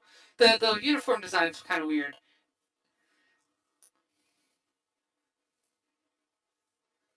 Oh, he tore his stitches open.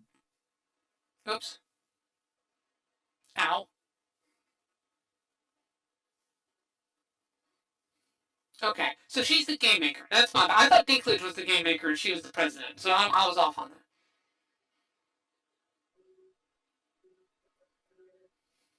Okay. Now this one's clever. She's hunting prey. She knows basically how to hunt. I don't. She hasn't made any stupid moves that I can tell. Well, yeah, she also surrounds herself with predators, hunters, which is also very nice. Birds. Okay, the mockingjay most likely.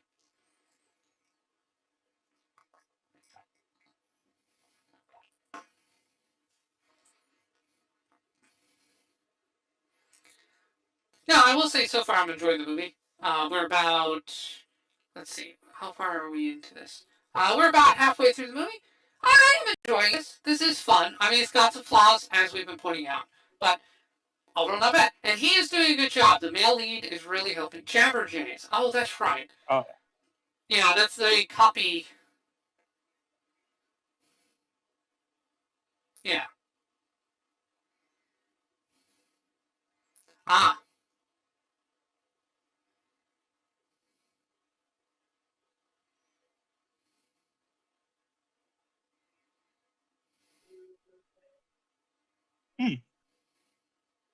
Able to make the birds talk.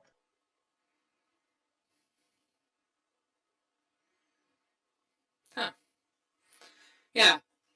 So really neat experimentation there. Yeah, I remember the Jabberjays. They play a role in the Jennifer Lawrence one too. So she created them. Cool.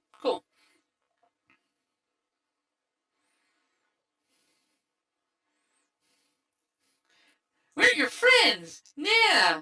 You can play with us.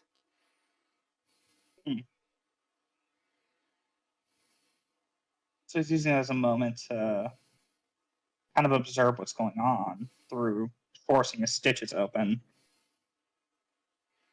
So where are they taking the snakes? Interesting. Oh, Rainbow of Destruction. They're going to use the snakes in the arena. Okay, how did they not see him? They're not looking, I guess. Oh, they're here. Yeah, okay. Now it's kind of obvious. No. I do also just, God, I would kill to have a snake with that sort of scale pattern. Yeah, really cool custom look. Yeah, man, if only you bothered to grab a weapon, like, you wouldn't be in such a bad circumstance, but... Yeah, I know, but you were dumb! You're just... You didn't Yeah, grab... no, maybe just, you're gonna... Yeah, God. Yeah, okay, yeah, you're like me. You hate it when the poison. protag doesn't do something that is obviously correct. Okay? So she tried to pour poison into their eyes, and that didn't work.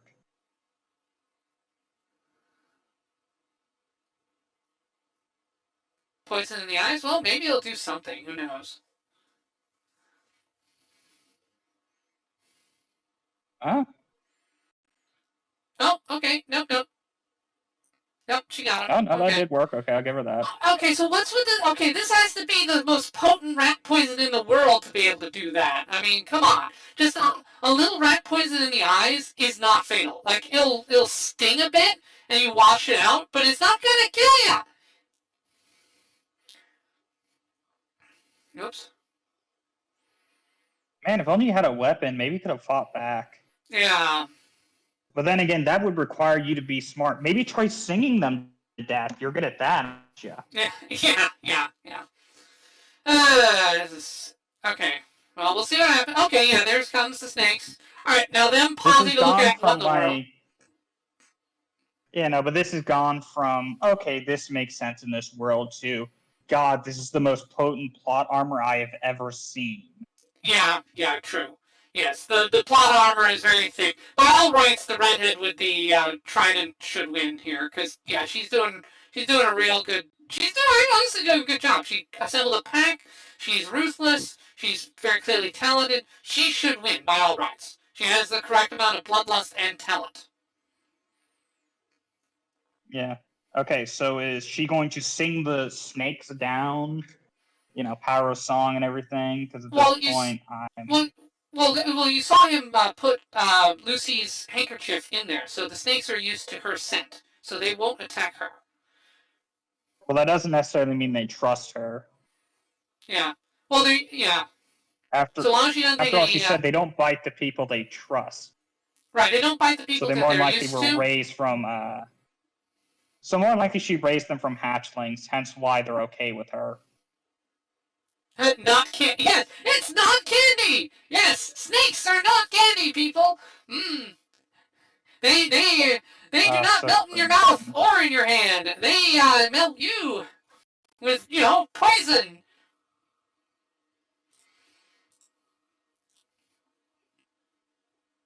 Now, are they gonna bite him? Is the question. Lucy, kick her in the face. Kick her Oh. down. Yeah. She's already bitten, so she's already dead. Yeah, she's already dead. Good snakes. All right, now just kill Lucy. Okay. Well, they won't. They're used to her smell. So okay. So they just bit. So Reaper was just sitting there. So yeah. Yeah. Reaper was just sitting there, and they bit him. So it's not fear that drives them. They just attack you. Oh, you're there. Bite, bite. Well, no. Remember, they're also in agitated state.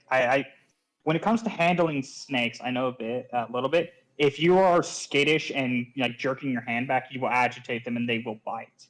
Yeah, exactly. Well, Reaper was just Don't there you dare tell me Song saves her.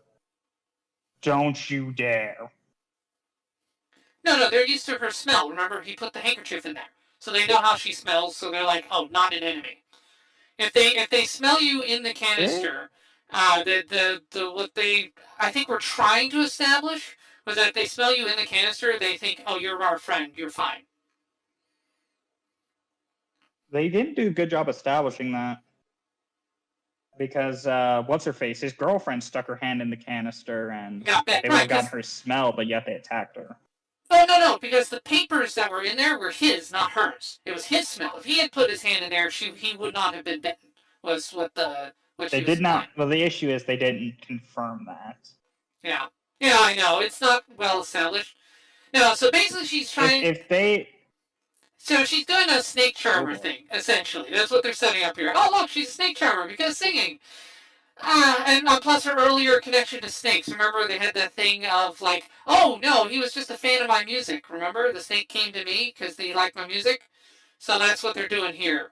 It's like, oh, she's a snake charmer. And like, It's poorly set up. One, they would have needed the scene for her to ask, "Can you please retrieve that?" And for him to be skittish and for her to tell him, "Oh, don't worry, that paper's yours. They got your scent. They won't bite you. You're fine." Yeah. And for him to do it and then show, okay, if they know your scent, you're fine. Yeah, I'd be more accepting of that then. Yeah, they should have had him reach in there and not get bit. That would have set that up. But also Ziegler may be a decent singer, but she's not that good. Sorry. It's also the case the lady had gloves on the entire time. So they were also showing that maybe they will bite, and hence the gloves. Yeah.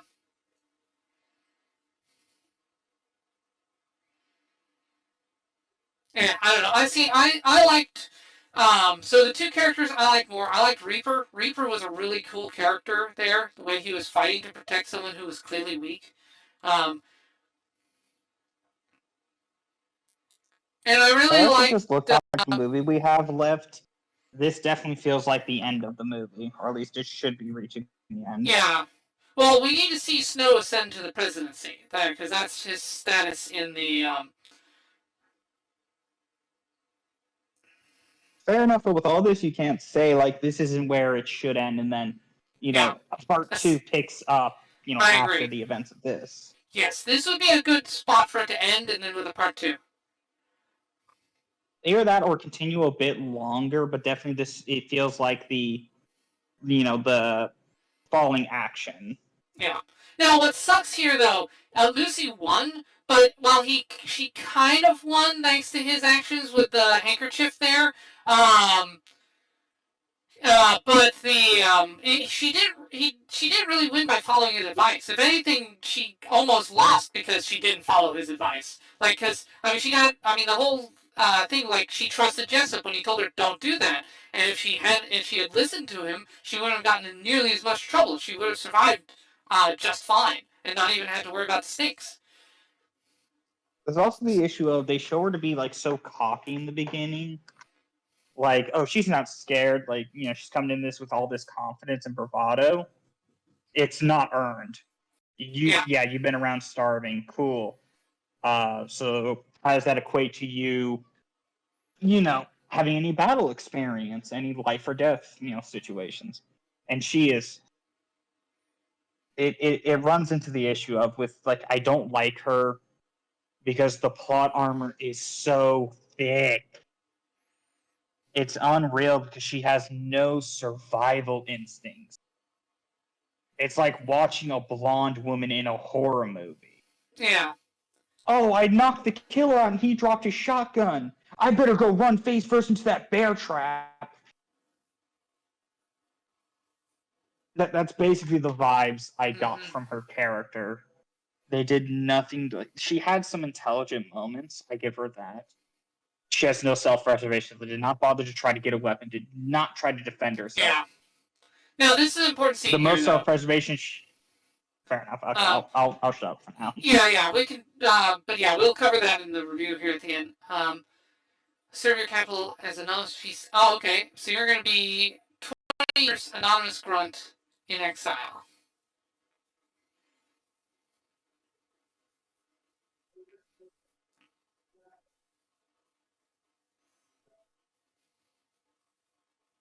So they definitely really could have ended the movie there on a cliffhanger.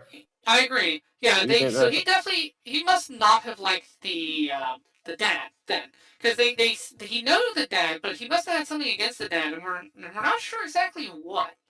They don't really go into why does does Dinklage hate Snow so much. Again, like I said, I believe that Dan hates him because Dinklage was kind of pushing for God. Okay, as I was saying, I was going to say, I think, at least my personal belief is, again, like you said, Dinklage is kind of pushing for the games to end, but he knows he can't really do it. But Snow just invigorated the game. Right.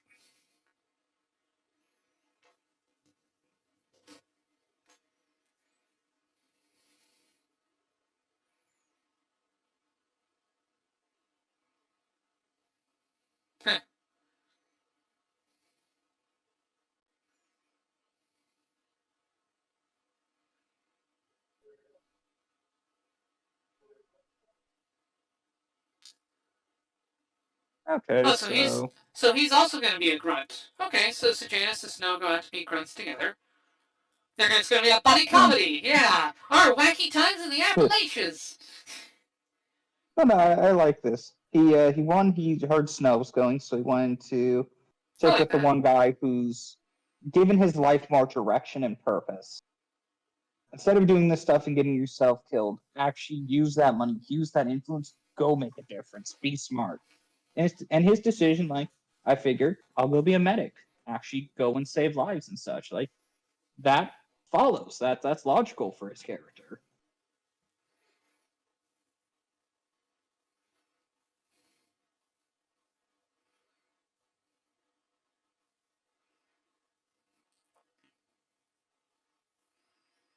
It makes sense here for Sejanus to get away from it all and to go out into the districts.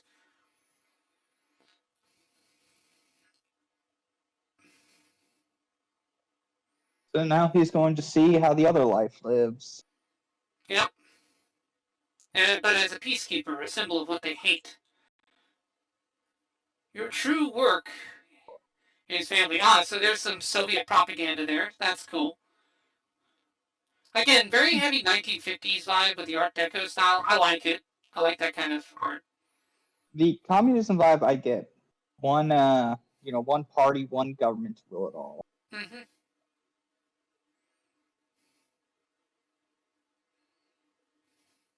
Now, this is also cool because we're finally seeing what the peacekeepers are like. We never really got a lot of info on them. They were just faceless evil in the original trilogy.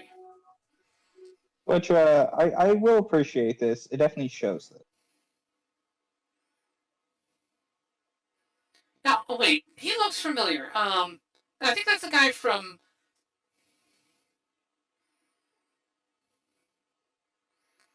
Torchwood. I think he's the guy from Torchwood.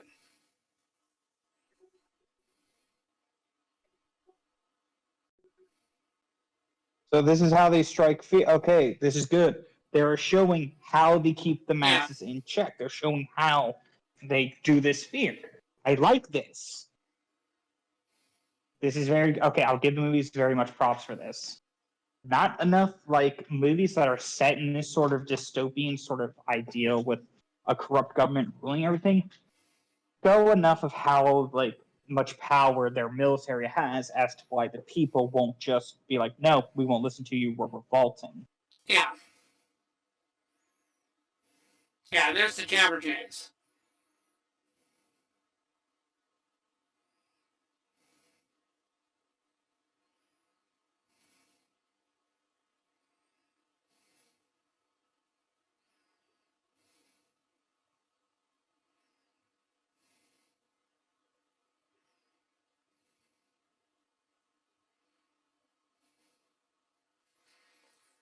Hmm.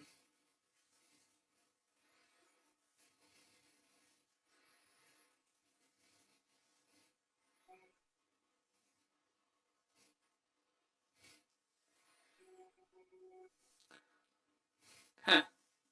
Yeah, this is very much a good also humanizing these peacekeepers. Yeah, I do like and this. the You fact see that there. they don't Yeah. have a choice. Yeah. I like this. I like this. Seeing this from the other side, this is good world building. I really wish this had been a second movie, like a standalone film on its own, instead of jammed at the end of the other one. Because this really, like, this is weird. It's like, as you said, it feels like the movie should have hit an end point, and then the exile should have happened, and then we should be getting another movie. I don't know why they felt It compelled should to have tack ended this with on. Dinklage telling him, "You're being exiled." Mm.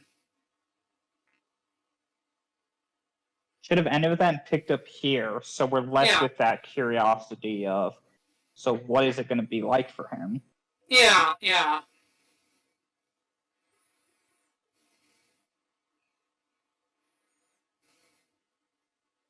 Even though you should have died because you're a dumbass.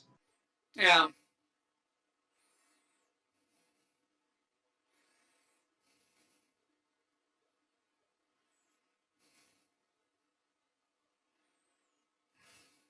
I also realized the main lead actor kind of looks like Eminem. A little bit when his hair is shaved, yeah, a little bit. A more handsome and refined Eminem, for sure. Again, Zegler is horribly miscast in this whole. Now, I like the material. Like, the lines, the dialogue are very good there, but the delivery sucked. Again, we needed someone like a Sissy Spacek to deliver it, who could have done it genuinely. Zegler just comes off as really awful and just knocks me right out of the movie. And when she's singing, especially now, the accent and the singing are definitely clashing. Yeah. I mean, Zegler herself, her voice is okay. She doesn't make my ears bleed, but yeah, as you said, it doesn't fit the style. Yeah, she's not terrible, but she is if they Zegler. Oh, sorry. Go. No, you're good. I was gonna say, it's not terrible, but they needed to cast somebody with a natural accent because the fact that she's having to put one on and then do this, it is clashing so much. Yeah, or at least someone who can do the accent better. Like, actually, a British person doing an American accent would probably do a better job than what Zegler's doing. Zegler is not a country bumpkin. She cannot play a country bumpkin. She should not be cast as a country bumpkin. That's the long and the short of it. But, yeah. But I like him. He's good. He is sustained my interest.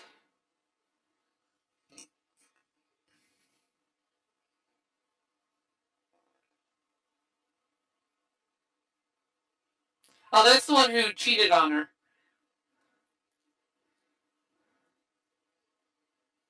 All right, ball brawl time. Hey!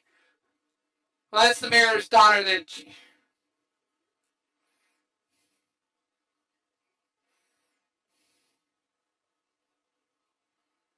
God. Okay. Well, you walk into a bar brawl, you get punched. I mean, I like that.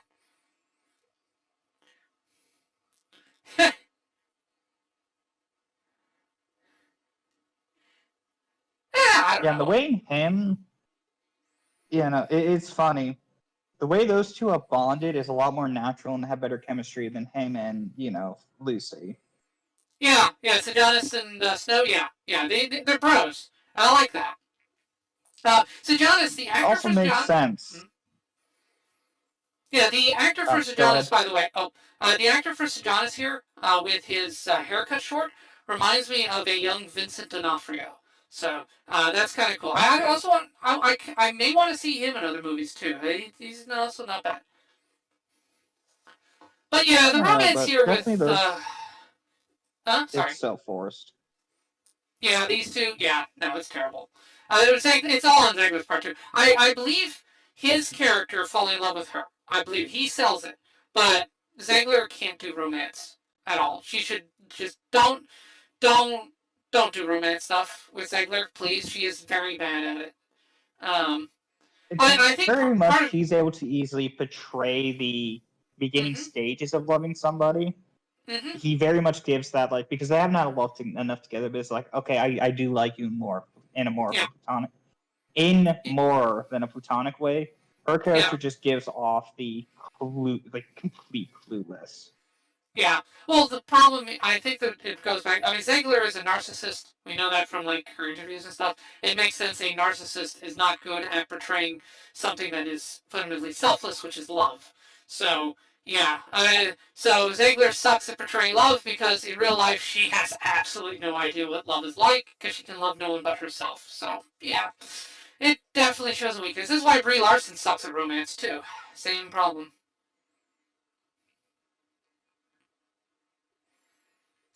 But I definitely buy that he has romantic feelings for her. Again, he portrays it a lot more naturally than what she's able to. Hers is very much the typical, okay, you're doing this because it's in the script. Mm.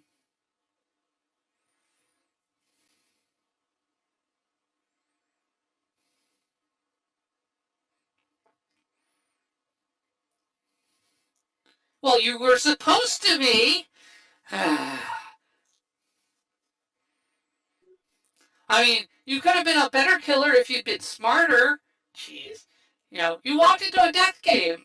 Oh, now she's pulling back. Okay, wait, are they gonna kiss? Kiss already, damn it. Anyway, alright, fine. But yeah, again, when Zegler tries to do emotion, he is so much better at emotion than she is.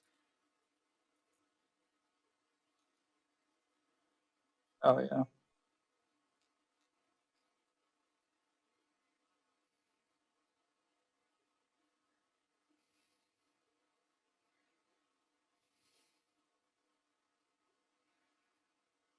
Covey? It's Okay, I guess Covey is the nickname that they have. Okay.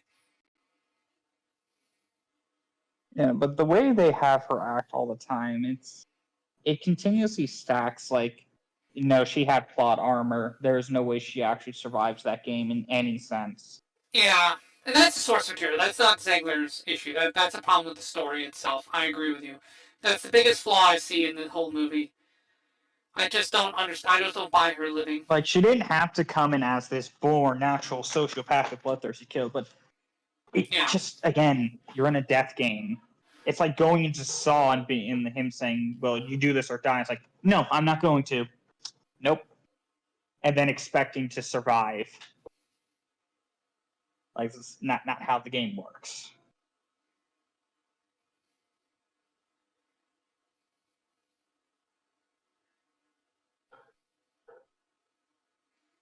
Now here we see the ideological conflict.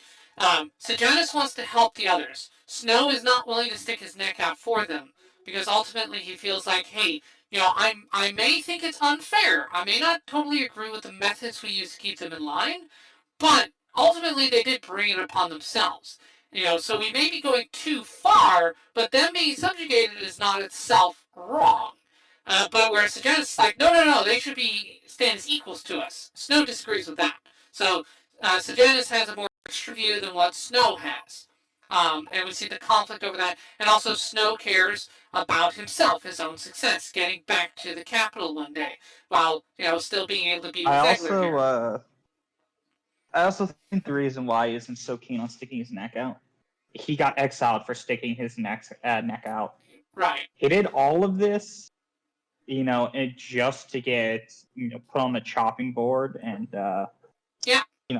forced into a peacekeeper position. Yeah. Now he's fine. So he's fine with taking risks to be with her because she is important to him, but the others don't matter nearly as much. So yeah, so he's willing to stick his neck out for what matters to him, but not beyond that. He doesn't have an ideology. He's pragmatic. Very much a relatable character, because not everybody is going to basically help the rebellion in taking down the capital. Right. He's more like, I want to be in a position where I can live happily. Yeah, give me my girl, give me access to the capital, I'm good.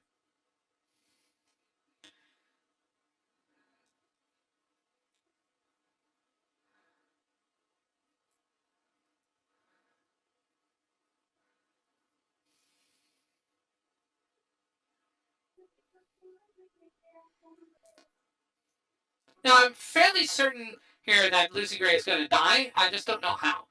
But I'm fairly certain she's going to die.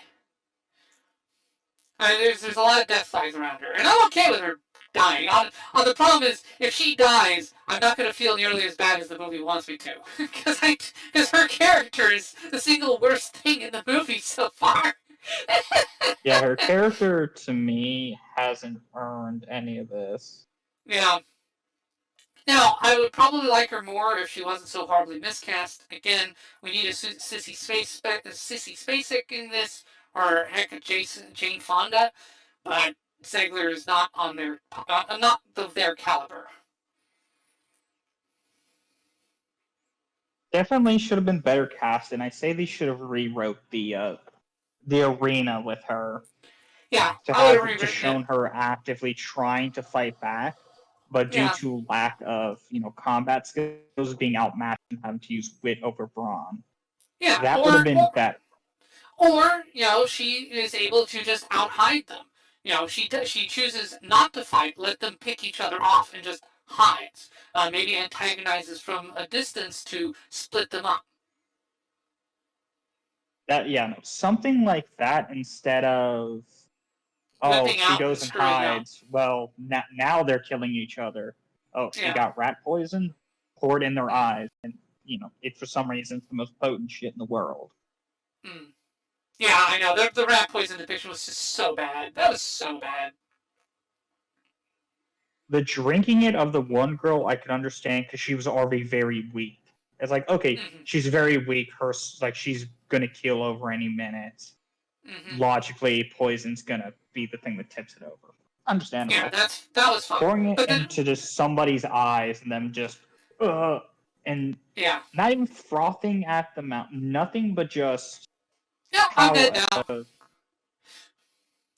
Yeah, I'm dead now. I'm just dead now. This is the strongest rat poison known to man. Somehow, I don't know. It's also the case. He's gotten his eyes and stuff, and he's not just it killed him, but he's not rubbing his eyes and screaming due to the aggressive I know. Yeah. No, I agree. This is just it was bad. That was bad.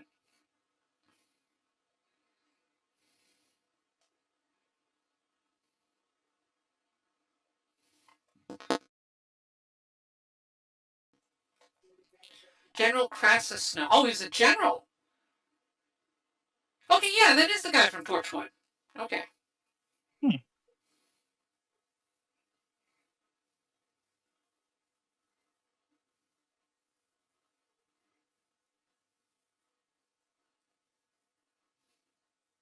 Oh?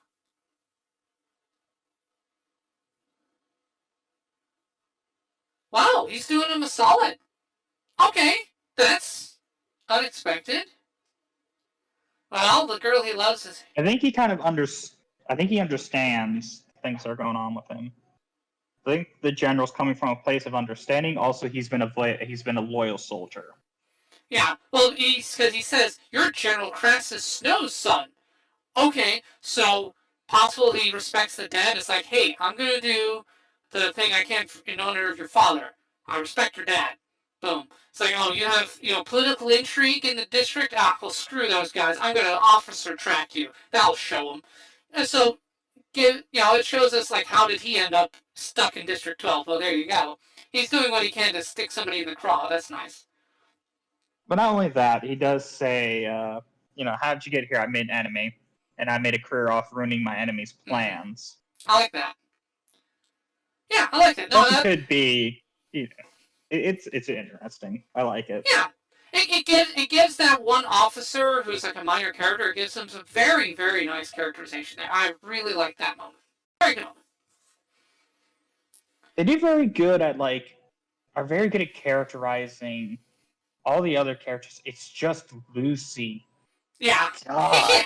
Yeah, I know. It's like, why is every character in this show largely compelling except for your female lead? Like, why the hell aren't you able to do a decent female lead movie?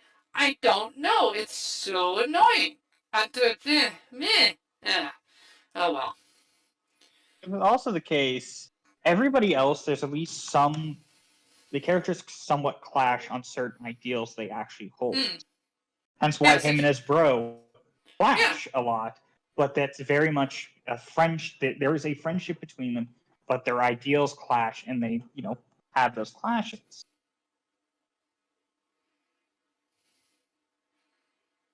And now he's worried about his future, though.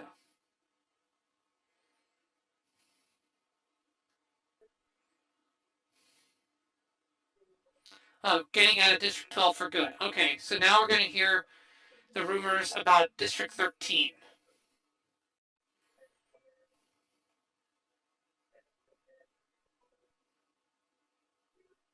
He's selling him out.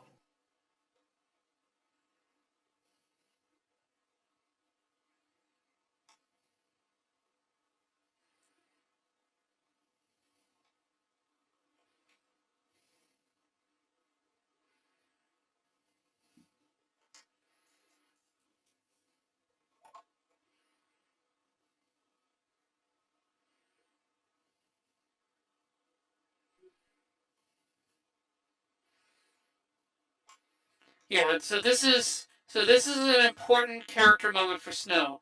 He's selling out his friend for his own future. Which I can't necessarily say I blame him. Yeah, he is trying to watch out for his own friend. Because like he said, your dad can get you out of it. I'll be hung. I have nobody.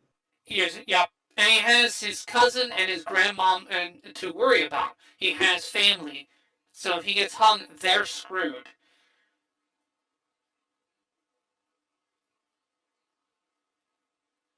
So did he do it on purpose? Oh, wait. Did he do it on purpose or did he... No. Wait, hold up. No, it was very purposeful. He did turn on the recorder.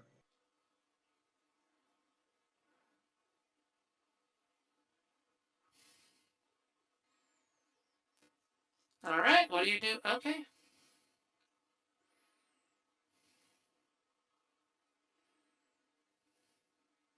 There are buddies to a degree, but they're definitely showing that clash. He's constantly told him, look, be smart about what you do if you want to do the right thing. And he's just like, well, no, it doesn't matter. I'm doing the right thing. Right, yeah. So Sejanus has been doing his best to try to steer him out of this suicidal, I must do the right thing at all costs. Yeah. Yeah, ideology without intelligence will get you killed. Yeah. Yeah, his heart's in the right place, but his mind isn't, and it's causing this. Again, he's just becoming suicidal with this ideal that I have to do the right thing. And this is how I can tell they're very much friends. Snow keeps trying to talk him out of these things. Snow doesn't want to see him die, but he's not willing to stick his neck out for him. Right. He already did that once. Yeah, Snow has learned his lesson of sticking his neck out too far. Stick your neck out a little bit, but not too far. It's also the case Snow, was just like, dude, I had to go in there and save your life. I nearly died for you. And you still won't listen.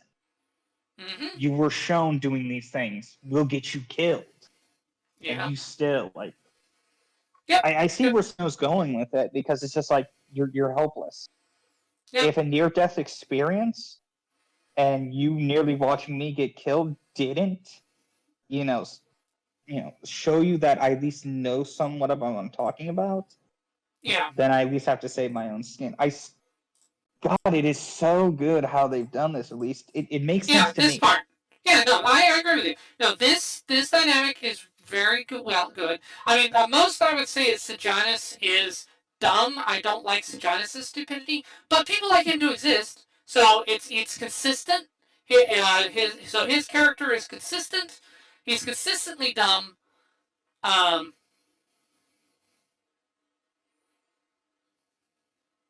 Basically, his dumbness, him being dumb, is consistent with the way they've characterized. Yeah, he's sheltered, actually. Again, Sejanus his heart's in the right place, but his mind just isn't there. Yeah, Sejanus is sheltered. I think that's the trick. He's sheltered. Snow is less sheltered in some ways. So Sejanus may have big pie in the sky ideas.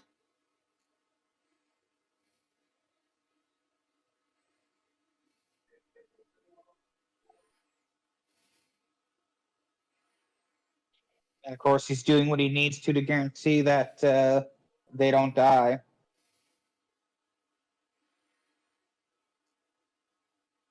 Oh, okay. And Snow's just like, yeah, I'm gonna shoot the rebel.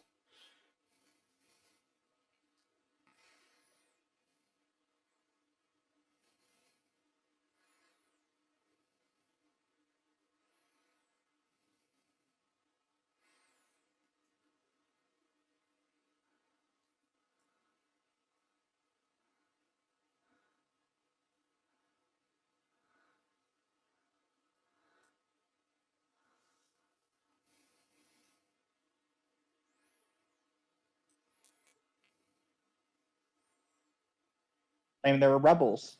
Yeah. Snow's very intelligent about this. He knew they were dead. Yeah. If nothing happened. Yeah. Yeah, the way out of this is, okay, Billy Tope and the mayor's daughter were conspiring. They were the rebels. I shot them. There you go.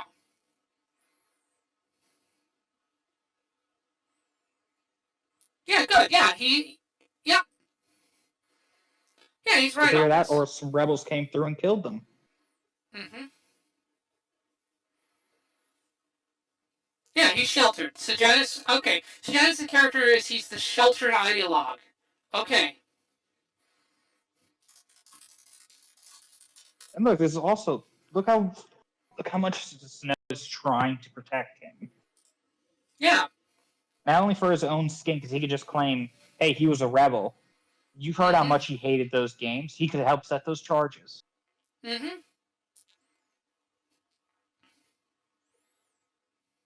Well, he's already set him up though, because he already sent in the Mockingjay. So He has set him up, though. It is a case of what choice does he have? Because if he actually goes through with that, then Snow's hung out to dry.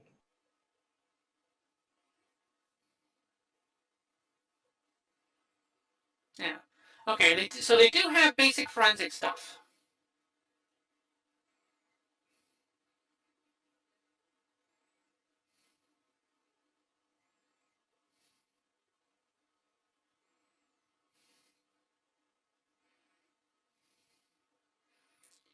Yeah, because the mayor is an official who cooperates with Pandem. So his daughter would be considered, like, protected class.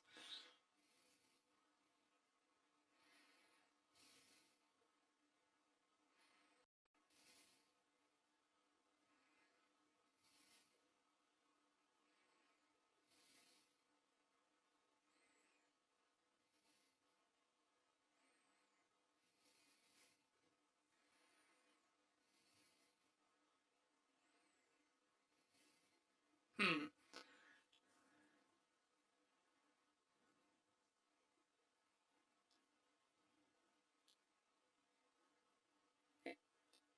Yeah, what he should have done was shoot the other rebels. If you kill them all, there you go, you're doing your job. He didn't go far enough. Is the problem. Two can keep a secret if 3 are dead. Yes. Yeah, he should have shot everybody in the room but Sejanus and her. No, maybe even shot Sejanus, honestly. That would have been a viable strategy. But I mean, Jonas is his buddy. There is a connection there, so I can understand why he wouldn't. Yeah, at the same time, I understand why he wouldn't shoot his It's friend. a lot easier for Snow to kill people that he doesn't care about. Yes. Yeah, but he should have killed the other rebels in that room. So that was him not being smart, I would say. But it's emotion superseded reason on that one. Like unlike her, she had time to carefully plan and act to kill people. He was responding in the moment, so it's acceptable that he screwed up, I guess. Maybe. Well, he didn't have a choice. She goes and rats, they all hang.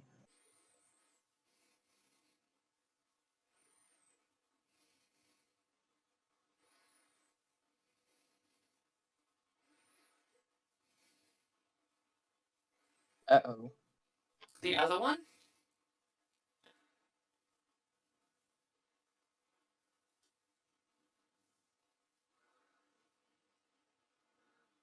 Oh no. Oh, so okay. So Spruce.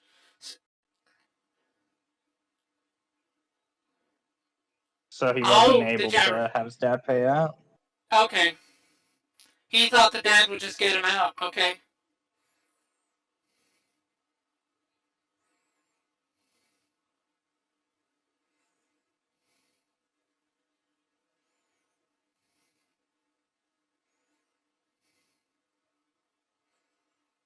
Now, they could have made that scene more impactful if Geordi kept struggling for a little bit.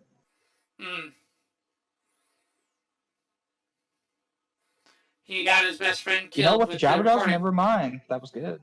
Yeah, that was good. I like the Jabberjay effect there. That's really good. It's really cool. But really helping to, drive that point that you did that. Yeah. And I like the remorse, too. He did it to protect himself, but he didn't want that to come to it. No, he didn't think it would, too. That's the interesting thing. He thought the parents would get him out of it, and they didn't. He actually, it was actually too much for his dad to that's, man. Yeah, this is good. See, he sells emotion well. This guy, he's breaking down. I like this. This is good acting. Damn. You can tell this is tearing him apart. The fact that he caused this.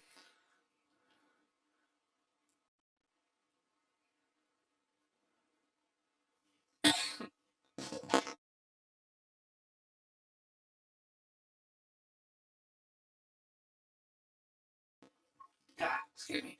A bit of coffee fit there. But also, I do like how he also did predict the fact he was going to get caught anyways. Yeah. Even without it, there was a high chance he was just going to get caught. Yeah.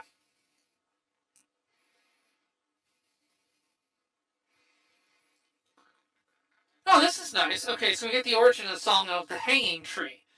So that also features in the main trilogy as well.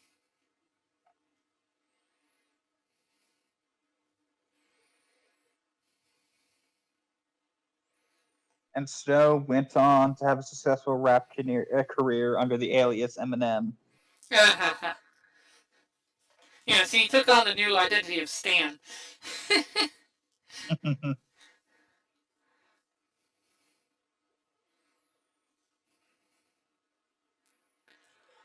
Yeah, no, that was a very good sell, though.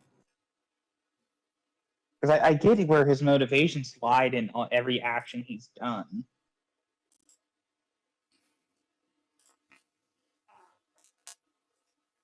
Yeah. Now, we still got a half hour left on this, though, so, but this is the third act here. Yeah, no, but it definitely, it also, it's due to the fact they combine two movies. Basically, it also causes the typical plot convenience because we already hit a climax of falling action and then the resolution, Yeah, and then it started back on the beginning, the journey, rising yeah, action, climax, his friend dies, and now we're on the falling action. yeah.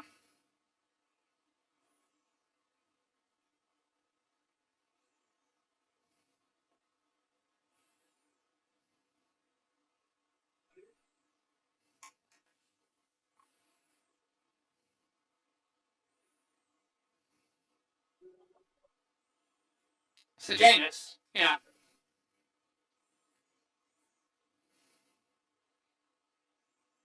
Yeah, he's lying on that one.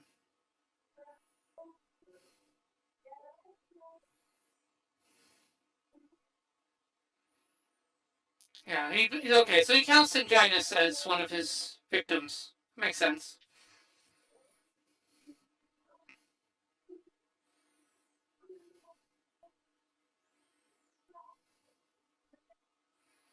So they're trying to make a getaway. All right.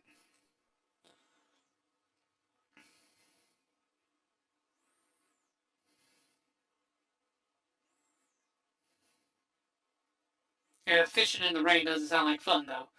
The hmm. Yeah, I I mean, agree. when Yeah, you're they. running from a government like that, I mean, you're gonna learn to make it fun. Yeah, basically. But yeah, this whole section, this whole thing here in District 12 should have been its own movie. I would have loved to see just a nice, 2 hour movie diving into the peacekeepers, their culture, how they relate, how do they view District 12, how do they justify their actions. What's it like in District 12 back then? What's their culture like? We do see some intersection there. What are they making? What are some details? What are some of the Because bits of the heritage and stuff? peacekeepers are very much different. Yeah, would have been interesting seeing how the peacekeepers are and meeting some of the people behind it and why they're so Mm-hmm. quick to, you Yeah, know, cause like yeah, how they I mean, become this hardened to the loss of life. yeah, cause we see with that one officer there, they're not a monolith. It's like that officer legitimately did the right thing for Snow. He stood up and helped Snow, and that's really cool of him. That was a bit of generosity. I think they're kind of like the army in the sense that there is that brotherhood amongst them. Yeah, if you destroy the gun, you're clear. Because they're constantly eating, they're sleeping, they're training, they're doing all this together. So there is a brotherhood. I would have liked to seen Snow grow more of a connection to some other peace officers.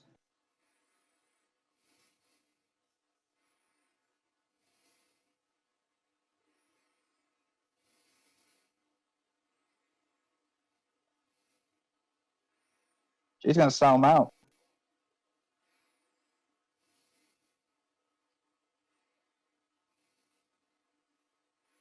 Wait, did betray him?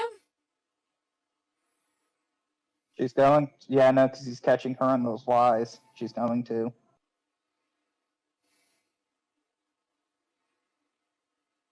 Yeah, did she sell him out? That'd be interesting if she betrayed him.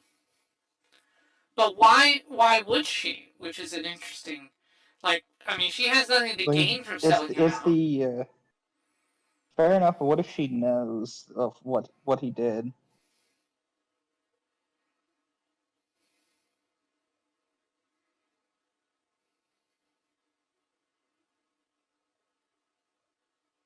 Did she just leave, basically? Yeah, because he did catch her with some contradiction. I think she said she was going to go catch some like crawdads or catfish, Yeah, or and that Katniss, he's a type caught it. of garlic. Yeah. So, Yeah, by no. the way, the reason they bring up the Oh, sorry. Katniss, by the way, Katniss is the name of the main character in the original trilogy. And she laid a trap for him. Okay. Yeah. What is she? Yep. So she betrayed him. Oh boy. But uh, why is the question? Was that a venomous snake or?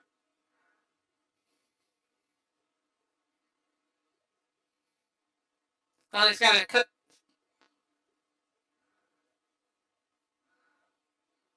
Yeah, why? That was the question, though. Why would?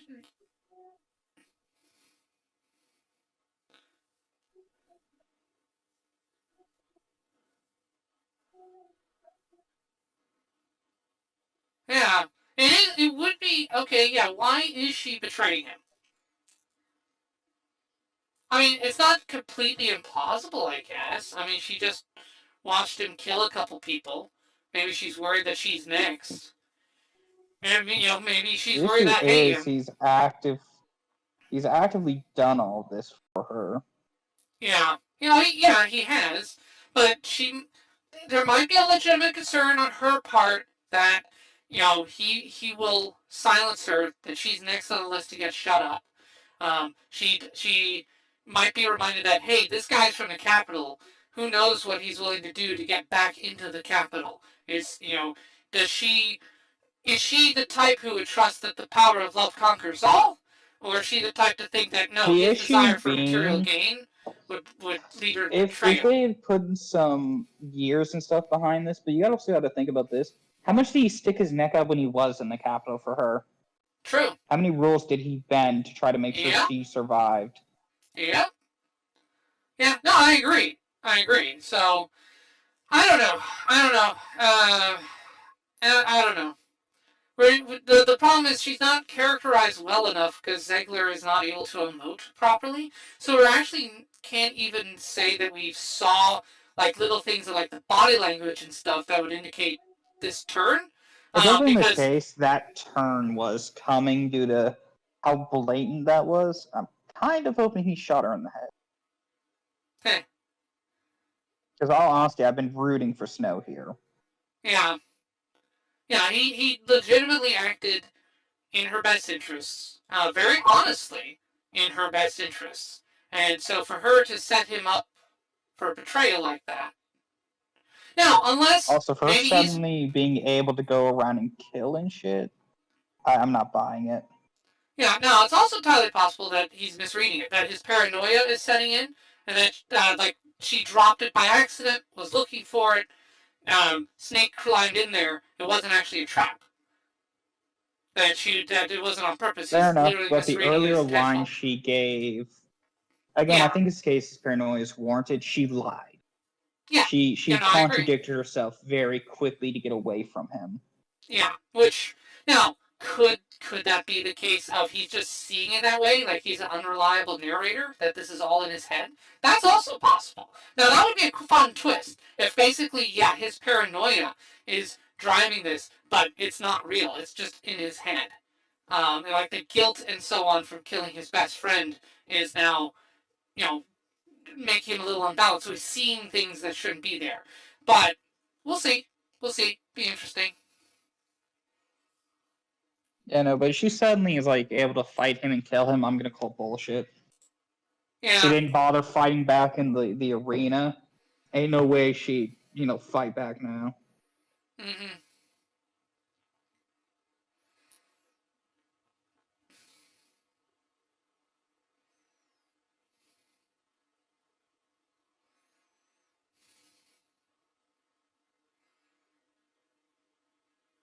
Oh, it's the Jabberjays, not.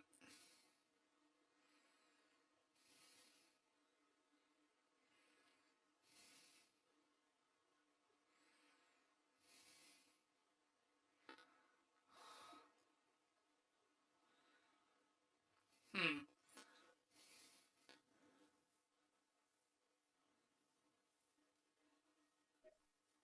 Now we don't see him deal with the snake poison. Which is weird. So if it was poisonous, he'd be dead by now because you have to suck it out and cut it out.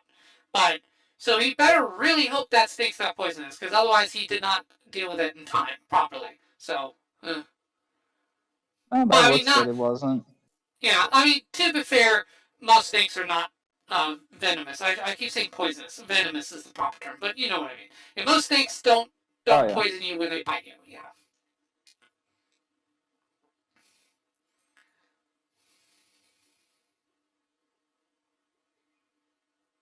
So he's gonna take stuff from the friend to return to the parents, probably.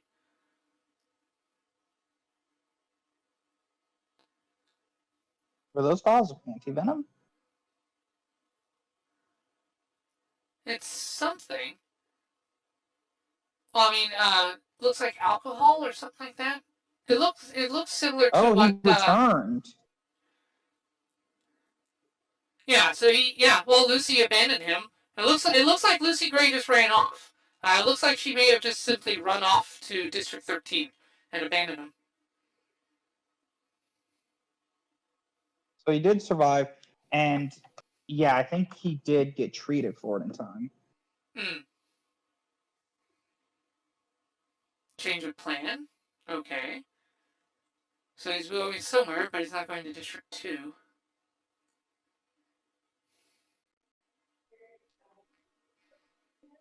Okay, so that was a test for him. They're testing his loyalties.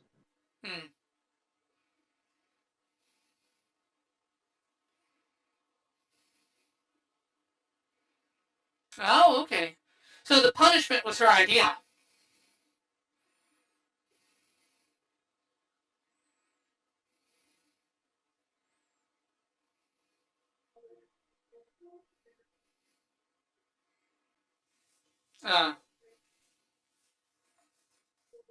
Right. She knows it. Right.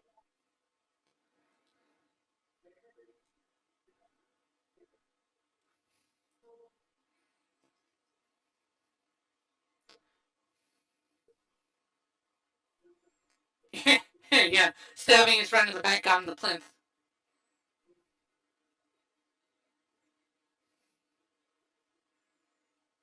She does have a feeling of gratitude for keeping her employed. I don't think it's only that. I think the test was for him to go and walk a mile in the tribute shoes. Yeah.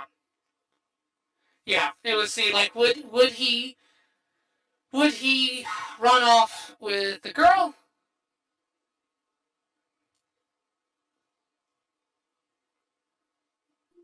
Are they punishments? Are they warnings?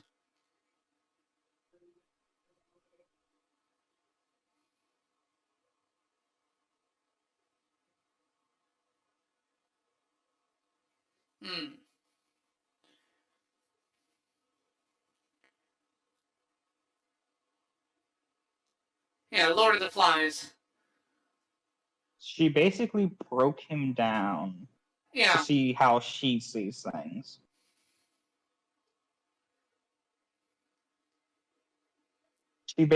So from what I'm gathering, like again, I think she does, and to agree, symbolize the Hunger Games, in that she put him through his own personal game.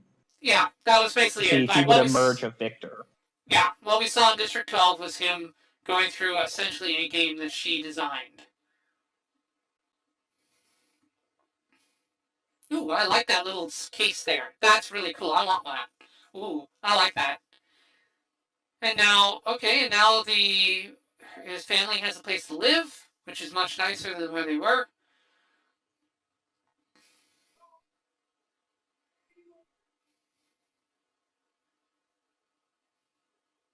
Looks like your dad. Okay. And like she said, looks just like his father. Yep, for your good or bad.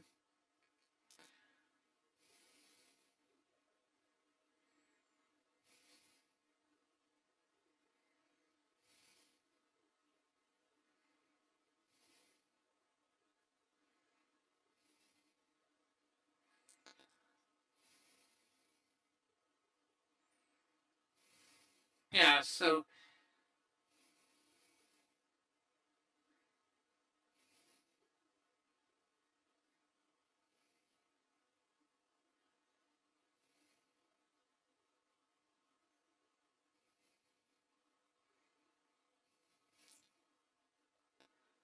you grew a heart? No.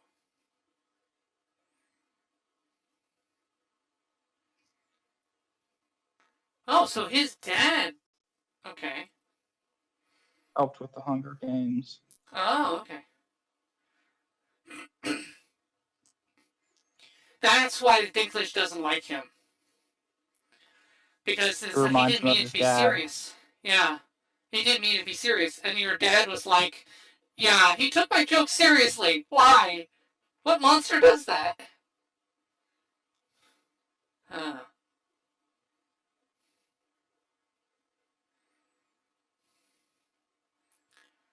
So he has put one both her person. Yep. names. Okay, so he thought it up, but the dad took half the credit.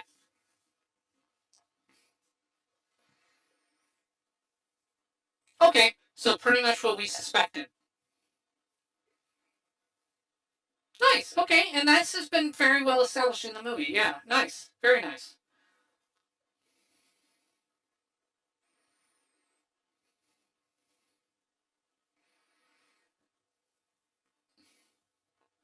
Yep.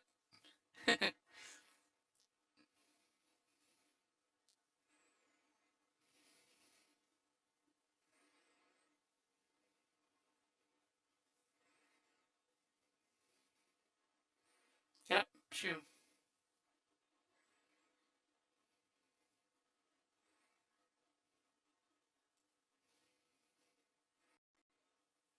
Yeah, the mayor didn't kill her. No, she made it to District 13. I'm pretty sure.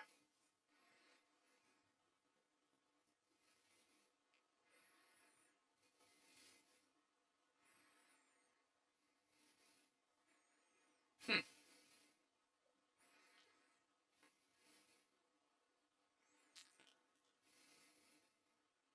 I assume. Did he? Did he swap out the little thing? We'll see. Because he dropped one of the little vials that were in Synginus' Poison. thing there. Yeah, did he poison them? Because he saw the 3 little vials. That's why he dumped it onto the desk, so he would mistake it for his own.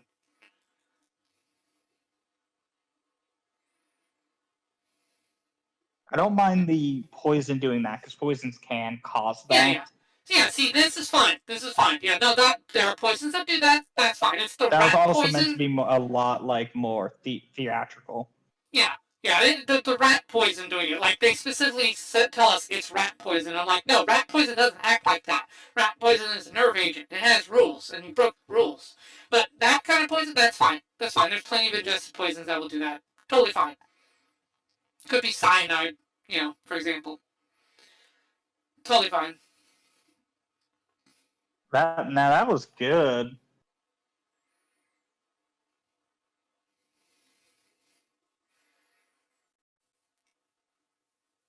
Donald Sutherland. Oh, they finally got him in there. Okay, doing the last couple. So I see where the name Songbirds and the Snake comes from. Snow was the snake in the grass, and of course, she's the songbird. I mean, she's referred to as the songbird, and you have the snakes featured prominently throughout the film as a visual motif. Let me see. I don't think there's any mid-credit scenes or anything. Let me see. No recruitment from Nick Fury. No. I've come to tell you about the Avengers Initiative. Yeah, that would be funny. That's actually a running gag. It's like, hey, let's have every movie end with a credit scene now of Samuel L. Jackson saying, "I'm here to recruit you for the Avengers Initiative." And see just how messed up the Avengers one. No, it'd just be funny. At the end of it, just cuts the Necronomicon, and we just hear Bruce Campbell's groovy. Yeah, there you go. The next Hunger Games. The next Hunger Games. There you go. I like it. I like that a lot. Alright, I don't think there's any post-credit scene that I can remember. I'm just jumping forward here to double check. I'm pretty sure it's just that. But okay, here, let's go ahead. We don't have a lot of time, sadly, because I do have to get ready for work, but we do have a little bit. So we'll start with you. So, Diesel, first question here. So you have not seen any of the Hunger Games movies. So after watching this, does this make you want to go watch the original 4 Hunger Games movies with Jennifer Lawrence? Does this get you interested in the Hunger Games universe? It has me interested in the games and also Snow as a character. As well as they've done very good world building, so it has me interested in that. Like I said, mainly the interest is in the games themselves and then Snow's character. I've become really attached with Snow, and I would love to see where his character would go. As for, Lucy, I could care less. She could have kicked rocks in a ditch on an overdose. Her character, I just... Yeah. Her character is a frustrating part because it wasn't cast well, little chemistry, the accent was so conflicting, and again, her survival in the games was so dumb. The snake thing I would have liked if they set up the fact that yes, once they get your scent, you're good. They won't view you as a threat or prey. They did not set that up though. And like I said, I honestly thought the reason why is because she was nervous, so her hands shaking and stuff, so it agitated those snakes into attacking her. That's where my process went, because I've seen people handle snakes. I legitimately have handled some snakes. And if you're confident in picking them up, make sure you grab them by the head if they're wild. But if you're confident, they don't tend to be bothered too much. Okay.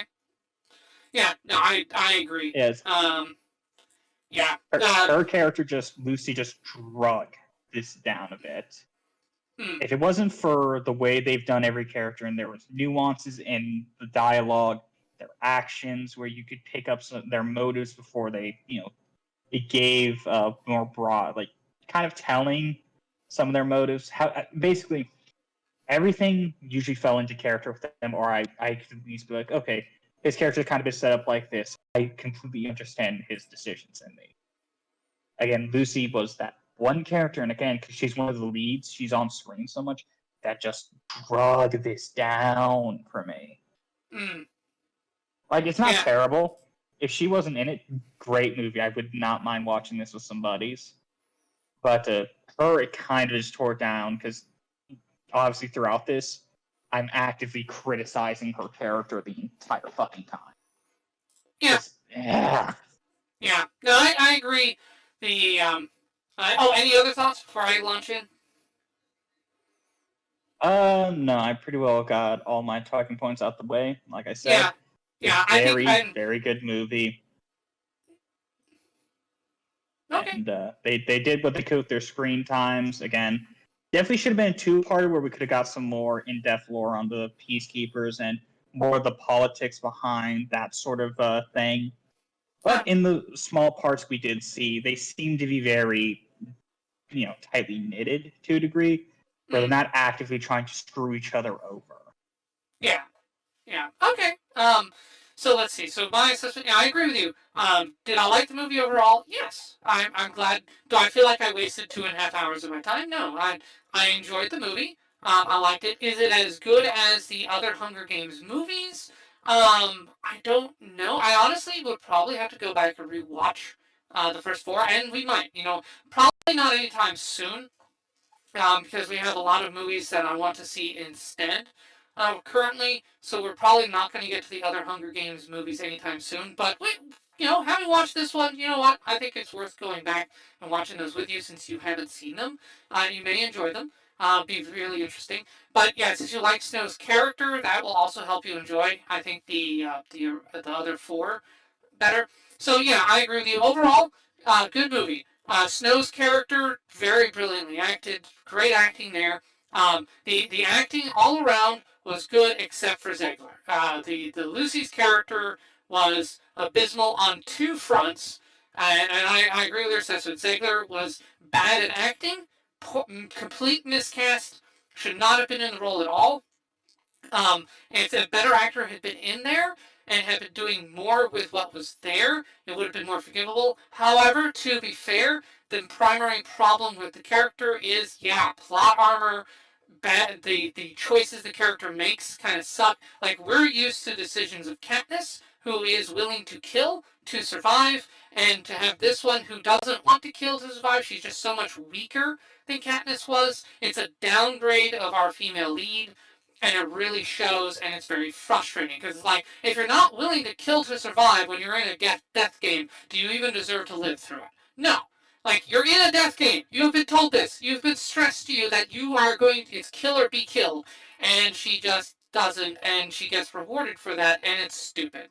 The final disappearance she has, I don't know, I feel like that's a cop-out. Um, because that never pays off. We never see her, ever. Like, she doesn't go anywhere. She just disappears. Like, she's not in the original series either, so she just fucks off, and that's it. So it's a disappointing resolution there. I was expecting Snow to kill her. I was expecting Snow to put a bullet in her and have that be a definite ending to her arc. And I think that would have been fine in my book. Like, I was expecting the twist of, like, his paranoia was all in his head, and that like he was like, yeah, maybe she was saying that stuff, or maybe she wasn't. He was just like, he was so torn up with grief. I was expecting a twist, didn't get it. I think the twist would have been a little bit better.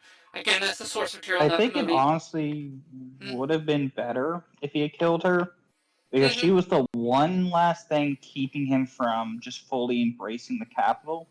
I think Yeah. that would have been a great symbolism of him killing off that final part of him that views Mhm. these people as humans. Yes, I think that would I have been agree. great symbolism. Yes, no, that's what I was about to talk about. Is, yeah, with the death of his friend, he was at a point in his arc where he had caused the murder of one of the people he liked from the capital. She was the last uh, foundation of his humanity left. With her gone, with her dead by his hands, it would have set up his villain turn. It's like, as the cousins there said, you look like your father. So it's implied that the father was someone similar. And we get there from Dinklage's final scene. Okay, yeah, that's, General Snow, his dad was responsible for the Hunger Games. He took an idea Dinklage had and kind of in jest, or as something so extreme no one would feasibly do it, and he took that idea and ran with it. And it's like, oh boy, yeah, that's it shows that the apple doesn't fall too far from the tree on that one, which I really like that. Um, so all overall, though, a lot of the supporting cast I found way more compelling than Zegler's character. Again, Lucy, not a main character. God, Reaper was better. The redhead with the trident was better. I wanted to know more on those two. Honestly, Viola Davis's character is interesting. Still trying to parse out whether she was just quirky for the sake of quirky, or whether there was like kind of a reason for it. She did clearly have good wit and intelligence. She had an understanding of politics and appearance and game making. That much is true, but I think some of I the think the quirks. reason why she was like that is to make the games like this and to try to keep them invigorated. You got to have some screw loose. Well, You yeah, got to be like that. yeah, hold on, yeah, I wasn't done yet. But the problem, like, she clearly had some wit and some mastery to it. The problem is, I'm just trying to think about, was it too over the top? Was it too exaggerated?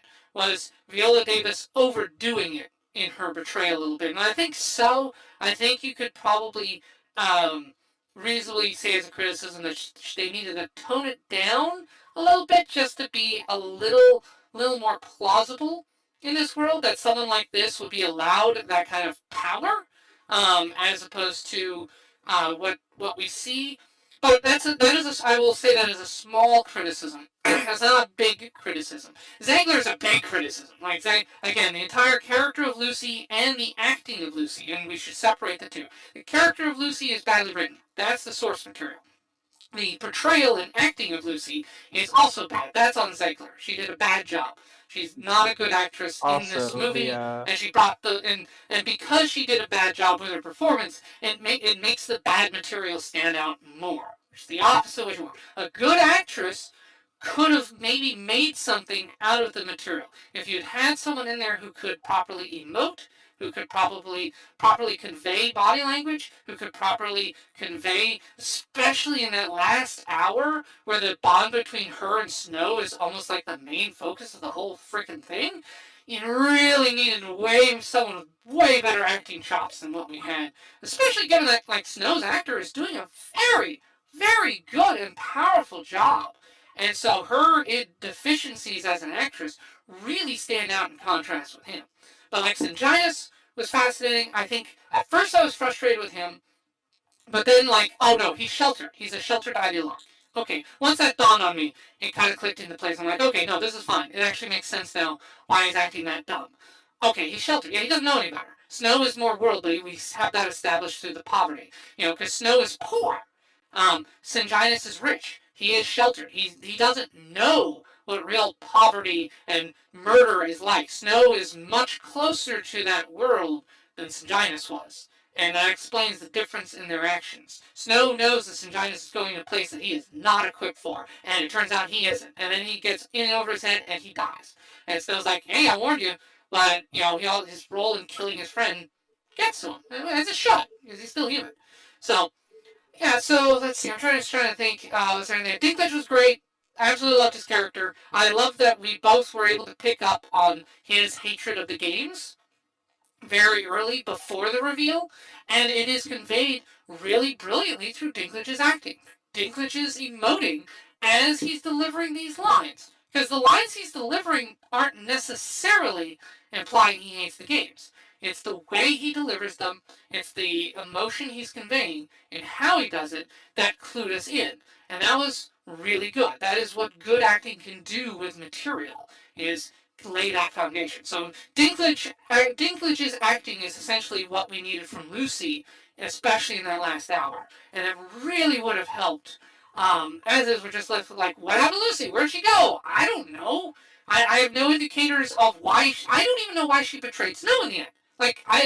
It's all speculation because we have nothing to go on because her emoting was so bad. We don't even know when the exact moment was that Lucy decided to just leave. We don't know. Or why. There's just nothing. It's bad, and I hate that. Yeah. So I think, yeah, so you and I both agree Zegler was the worst part. Do you like the actor who played the main character? Do you think he was good? Yeah, no, he was definitely good. And I was going to say this, as a counterpart to you saying, like, how wacky she is, I did pick up on the fact she's only that, like, weird, zany, wacky in her, like, in a place she is comfortable and where she knows she can be that way. When she is in public, when she is publicly speaking, she has a very commanding and, demanding presence. Remember, when she was speaking, none of that zany came through. Deadpan, dead serious, very commanding and demanding your attention. That's true. That's true. When she was in public, very straight-faced, very calm, and like that's a good very point. much her zaniness comes out when she knows it can come out. When she's in a safe place to be that way. You know what? That is a fair point. So it's basically a mask. She basically is good at putting on the mask of authority when she needs to, but when she's comfortable, that's when her true nature emerges, and she'll be like, "Oh, look at these cool snakes I made. Hey, do you like snakes? I made some really pretty ones. Hey, look at these jabberjays I made. Aren't they impressive? Look at this cool." She turns into an autistic. Case, I believe. Hold on. Hold on. Let me finish. I was almost done. Let me finish. She almost turns into an autistic person showing off this hyperfixation thing. Darn, I can't clip that though, unfortunately, but darn, that would have been a good clip. Alright, anyway, go. I was going to say, also, she's this way around who, I'm pretty sure from the beginning, she wanted him as her heir to the Game Master. She wanted him as her pupil. So I think it's also a case of her being comfortable around him, considering she is like, we're going to be working together a lot. I'm going to show you how I work, and let's see where you take it. Okay. All right, now let me try that again so I can make a clip out of that, because that was actually a good clippable moment that I almost had. So let me try again. The Viola Davis's character, she'll go around and she'll be like, oh, mask of authority, respect me. But then in private, she's all like, hey, look, I got these cool snakes up here. Want to see cool snakes? Oh, hey, look at my jabberjays. I made these. Woohoo! Aren't these cool? And she will just show off all of her little trinkets when she's in private. Very much like an autistic person who gets hyperfixated. And it's like, hey, look at these cool trains, or, planes I have, or, anime, and things like that. She's very good with the mask. That is the core of her character. There we go. All right, got that. All right. Now that'll flow. Not as good as the first, not as good as my initial delivery, but it'll do. Um, the anyway, let's see. So any final thoughts on the movie before we get going? I have to get ready for work here. Yeah, that's cool. Like I said, very solid watch. If only Lucy's character had been picked by a different actor, and maybe they had taken some liberties with her actions to make her more like of a tactical survivor, would have been very much more appreciated. But outside of that, the rest of the cast did wonderfully. I was very enjoyed, and I was able to pick up on intentions, how characters would play actions, and to me, it's just like this was all in character. Yes, they were dumb decisions, but that character would do that because of how you've set them up. I believe this. Yeah. They did very well at setting up believable characters to me. Yeah, no, I agree with you on that. I would have liked to know more about some of the supporting cast over Lucy. Oh, actually, here's a question. So, Rachel Zegler, her next major role, they're going to have her be Snow White. Are you looking forward to that? Do you want to see her as Snow White? You know, a princess is all romance and light and, like, all about, like, combine, being with nature and stuff? Do you see her in that role doing well? They should make her the Wicked Witch. Yeah, there you go. All right, not the excellent. Wicked Witch, but the Evil Queen. The Evil Queen Snow White, yeah. I think they've cast Gal Gadot as the Evil Queen, which is hilarious because Gal Gadot is way, way hotter than Rachel Zegler by a mile. Like, my God. Like, there's no way the Evil Queen is going to ask the mirror, and the mirror is going to be like, Snow White, have you seen her? Her eyes are too far apart. No, you're way hotter, Queen. And then the movie doesn't happen there because Gal Gadot is just hotter. Boom. The end. But, yeah. Oh, God. No, Zegler is not a good actress. She's a good, I'd say, not a main character. Probably could I'd say maybe supporting or like a supporting villain, a supporting antagonist. There it is. Yeah, there you go. Put her in a supporting role. She does not have the chops for a leading role. At least I agree with you. Me. Yeah. No, I 100% agree. Yeah, so we both agree Zegler was the worst part of the movie, the weakest part of the movie. The character was also the weakest part of the movie, which is unfortunate. I expect better from this author. She'd probably do better as the... I'm assuming you've seen the live-action Resident Evil movies they made a while back. One of them. I saw the first two, with Mila Jovovich, yeah. Yeah, and how bland she was. I believe she could probably pull that. Basically, just action hero, no emotions. I see. Probably so pull that, honestly. So you think that Rachel Zegler should be dime store Michelle Rodriguez, or I should say, hey, I want to see Michelle Rodriguez. We have Michelle Rodriguez at home. Rachel Zegler is Michelle Rodriguez at home. Yeah, basically, because at least in that role, she doesn't have to. She just basically has to look cool. It's pretty easy to do that. You don't gotta portray emotion and such, which she doesn't seem very, very good at. Yeah.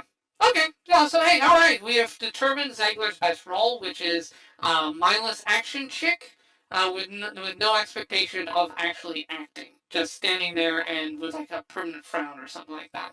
Yeah, that's probably about all she's good for. I agree with you on that. All right. Yeah. So as I said, I don't feel like I wasted 2.5 hours of my life. Do I want to see this movie again? Not really. It doesn't really have a lot of rewatchability, mainly because of Lucy's character. I expect better from this author. I am disappointed in that. It could be adaptation error. Let me know in the comments below.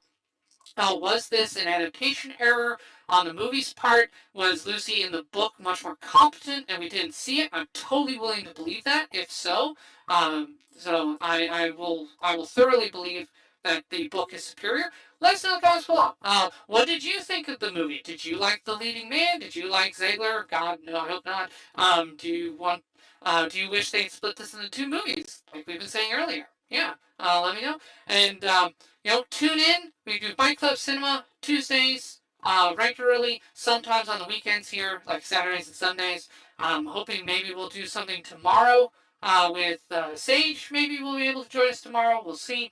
I don't know what movie we'll watch, but something. We'll put something together if I'm able to. But I'm real glad we were able to get this done. This is awesome.